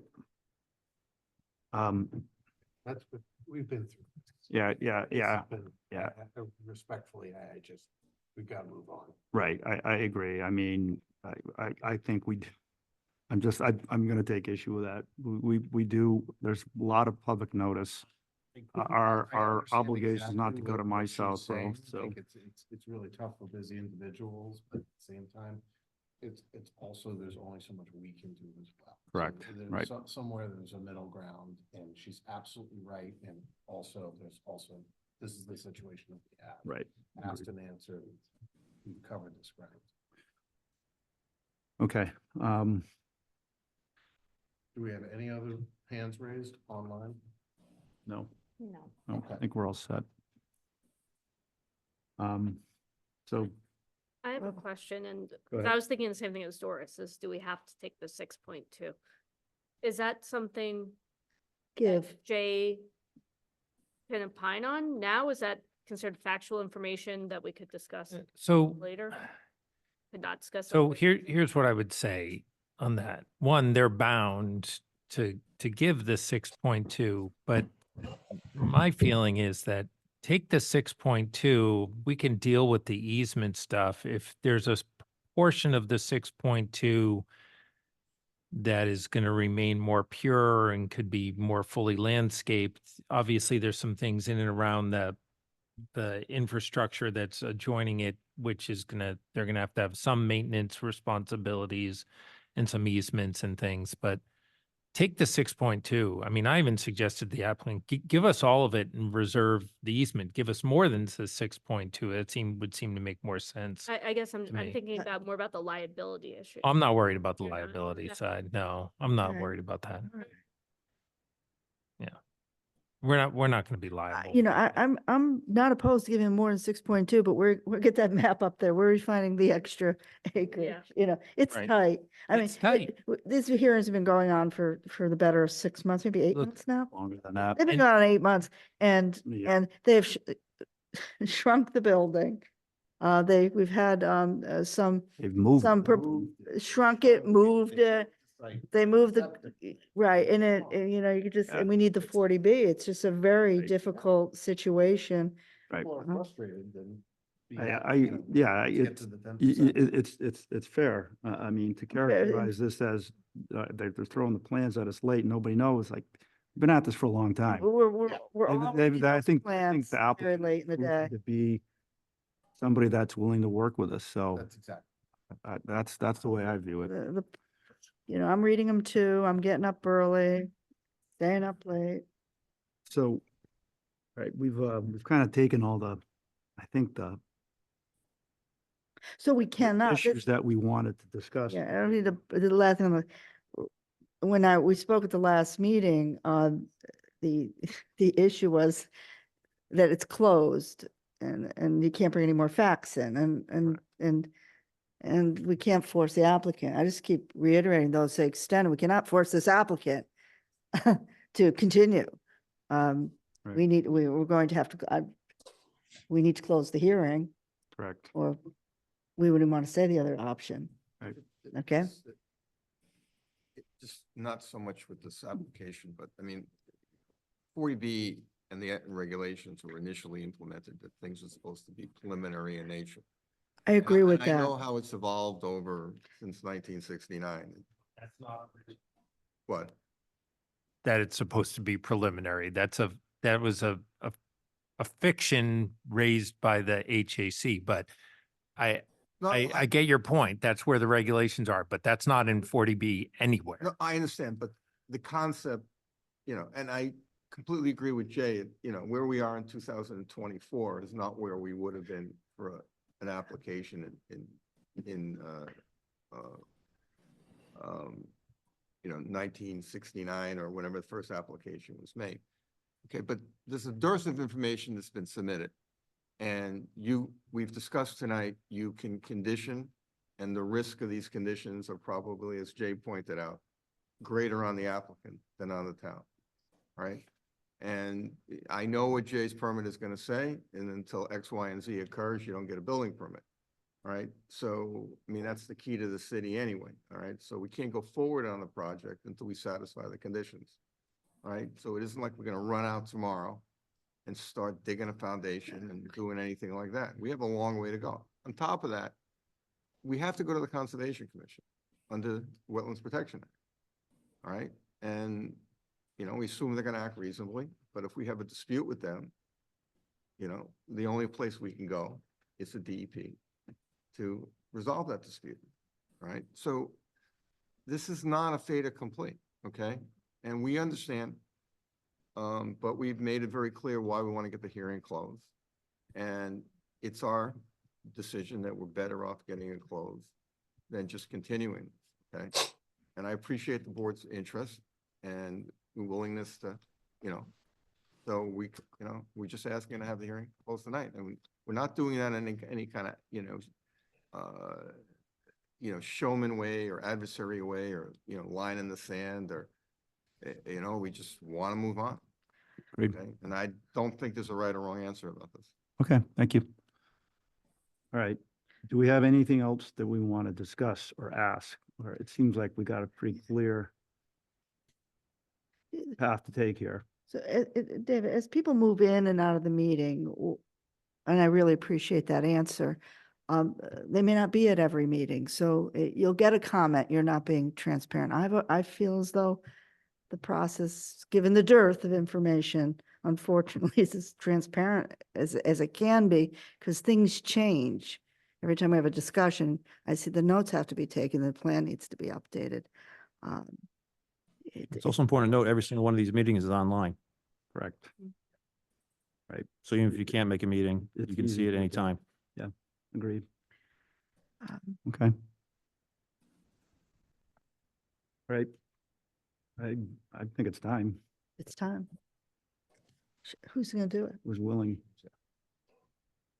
I'll do it. Okay, I'm gonna make a motion to close Public hearing. the public hearing. Second. All right, motion has been made to close the public hearing with a second. All in favor, respond with aye. Those opposed, nay. Doug? Aye. Jamie? Aye. Doris? Aye. Mike? Aye. Williams? Aye.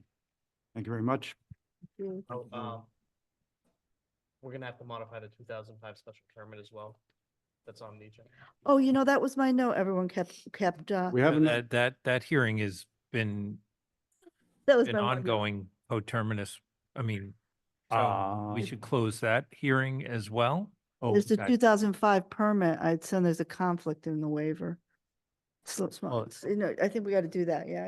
I don't think it's not the 2005 that we're amending, right? It's a two, 2005. 2005 was the, That's the access. that's the, no, it's the, oh, no, that's not the access, that's the one where. But there's we're sitting the frontage. one that was at the same time, the planning board issued a decision. I thought we were here on that too. The zoning board had a decision as well around the 2019 period. They withdrew that one. No, this is, and excuse me, Laura probably knows it better than me, but the 2005 special permit granted, access from Route 9, an easement access exclusively for the two office buildings. We need to expand that so that it includes the, proposed 40B building. yeah, looking at the agenda.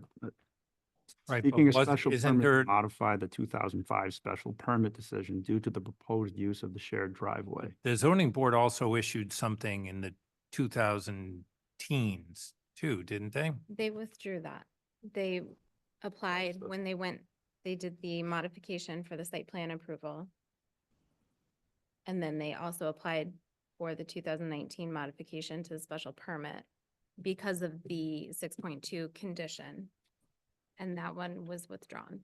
I mean, I'm gonna have to go take a look at that because if the ZBA decision that, if the permit that modification that you withdrew did that original underlying one from that 2019-ish time period discuss the office park and you're changing that, then you're gonna have to get that amended too. Do we Because have to do it tonight? no. It was the parking garage. Yes. 2019, our application to modify the 2019 permits was, the idea behind it was that we were going to keep the proposed 40B building on the lot. And we were going to request that the language from those permits donating the lot be removed. And in exchange, we were going to give the town certain things. We withdrew that after I'm gonna have to go back and look. I think Okay. I think there's a gap here, but I'll have to go back They're and look. separate things, Jay. They're completely, the 2005 special permit is what we're here for, but we don't have to close it tonight. We can- Again, you can take a look at your notes. Your first comment to me, and I think Brian was five, and we always proceeded on that. And I'm not. Right. And it was never a mention except that moment. I'll take a look No, at no, it. take a I look. might have the wrong dates, but So the special permit But the only. That one we don't need to close, you're saying? Well, if Jay needs to take a look at it with. We have to keep it open. He does. Yeah. We can agree to continue it to December 18th. Is that fair? Continue what? There's a separate agenda. The agenda. Oh, I mean, we're gonna close that one. I mean, that's fine. I'm just wondering if you need an additional yeah. permit amendment. Okay, Look, Oh. okay, the 2005, we should close it. Yeah, okay. The only issue would be whether or not. you need one I other, think You need something. You need something. else. right? I have to go back and look at the history because it started all at the beginning. Okay. Yeah. All right. And then if you could let us know, we can discuss it. Sorry. So then we should also close Close the hearing whatever, on the- whatever on the special existing permit. special Yeah, permit but- hearing is open. Whatever you applied Applied for, for, yeah. right? Yeah. Seeking a special permit to modify the 2005 special permit decision Mhm. due to the proposed use of the shared driveway to serve 40B. So that hearing we could also close. So that's up to you. You control that. Yeah, but I mean, there's no reason No, not to. no reason we should issue the decision at the same time on that. Right. That's what I've always assumed these things are coupled together. So just procedurally, then we need to close the hearing on the special permit, Make a motion to close the hearing on the additional special permit. Second. right? Motion to close the hearing on the special permit has been made with a second. All in favor, respond with aye. Those opposed, nay. Doug? Aye. Jamie? Aye. Doris? Aye. Paul? Sorry, Paul. Who are you? Mike? Doesn't matter. Yeah. Paul, on Mike. Yeah. And Williams, aye. Okay, that closes the 40B comprehensive permit and the special permit. Okay, Thank you. Thank you. you. Sincerely thank everyone's Thanks, efforts man. during this whole process, the board, Jay, your reviewers, everyone. Thank you very You much. gonna schedule, you. We will. We didn't close. We're the- gonna schedule we didn't close the deliberation meeting, right now. Right. Yeah, we have to Pardon me? close our We're meeting. gonna schedule deliberation right now. okay, so I'll wait till, okay. Okay. Here you go, I guess, and find out tomorrow. So in terms of our agenda, we had approval of meeting minutes. Yeah, We just need to schedule let's just, deliberation. yeah, I don't know that we also had on the agenda, meeting schedule, ADU bylaw update, upcoming meetings, December. We talked about upcoming meetings in December. I don't know that we want to dig into ADU bylaw at this point. I don't know that we have anything, to No. do, do we? No. And it's pretty late. Let's get right to scheduling deliberation. What do we need for a timeframe, Jay? Well, I mean, we got Thanksgiving coming up, so, I am not available the first week of December at all. Just so you know. I'm I have a meeting available on- the 11th, right? So that's, what's it said, 28 days, right? You mean Wednesday, December 11th? Yes. We need a lot Yeah, of what, time. sorry, Jamie, what did you say? The first week you're not The available? Yeah, basically the 2nd through the 6th and probably the 9th. Okay, but The 11th should be fine. 11th should be fine. 11th works for me. That works. Works for me. Okay. Let me just look real quick. That way, even if we don't finish, then we still have are 12 we days meeting? of hearing. Right. Where are we gonna meet? At what time? No. Thank you. Yeah, 11th is okay. Do you guys want to do in person? Will that be easier? I think so. I think Okay. I'd rather agree. Oh, yeah, we're gonna get a lot more done in person. Yeah, where are we gonna meet? I gotta look at the schedules, but do you have a preference on location? It's just in Southborough. Appreciate that. Please. Only requirement That serves out. in municipal boundaries. All right, I will look at the schedule tomorrow and I will book a room and let What you. do you say tentatively? 7 o'clock at night? 7 PM? 7, but no more than 2 hours. Is that possible? I mean, I Pretty early. We'll let you know at 8:55. Yep. just I get a little sleepy, but I'll go earlier. I always go earlier because I'm a little bit of a sleepy person at night. I get up at like 4 or 5 in the morning this morning. God bless. Yeah. Just wake up with the light. I have trouble waking up every single morning. It never gets. Never, easier. no, it's the only time you get Yeah. my work done is the kids are babies. I mean, And I was always we an do early have in riser, terms of and I've been what up since they've 5. requested for conditions, I mean, we do have those documents Occasionally I'm now. somewhere. I know that, So what was our time? So I Shifted. can, Right now provide it's paperwork. 7. 7. 7? We haven't heard Yeah. anything.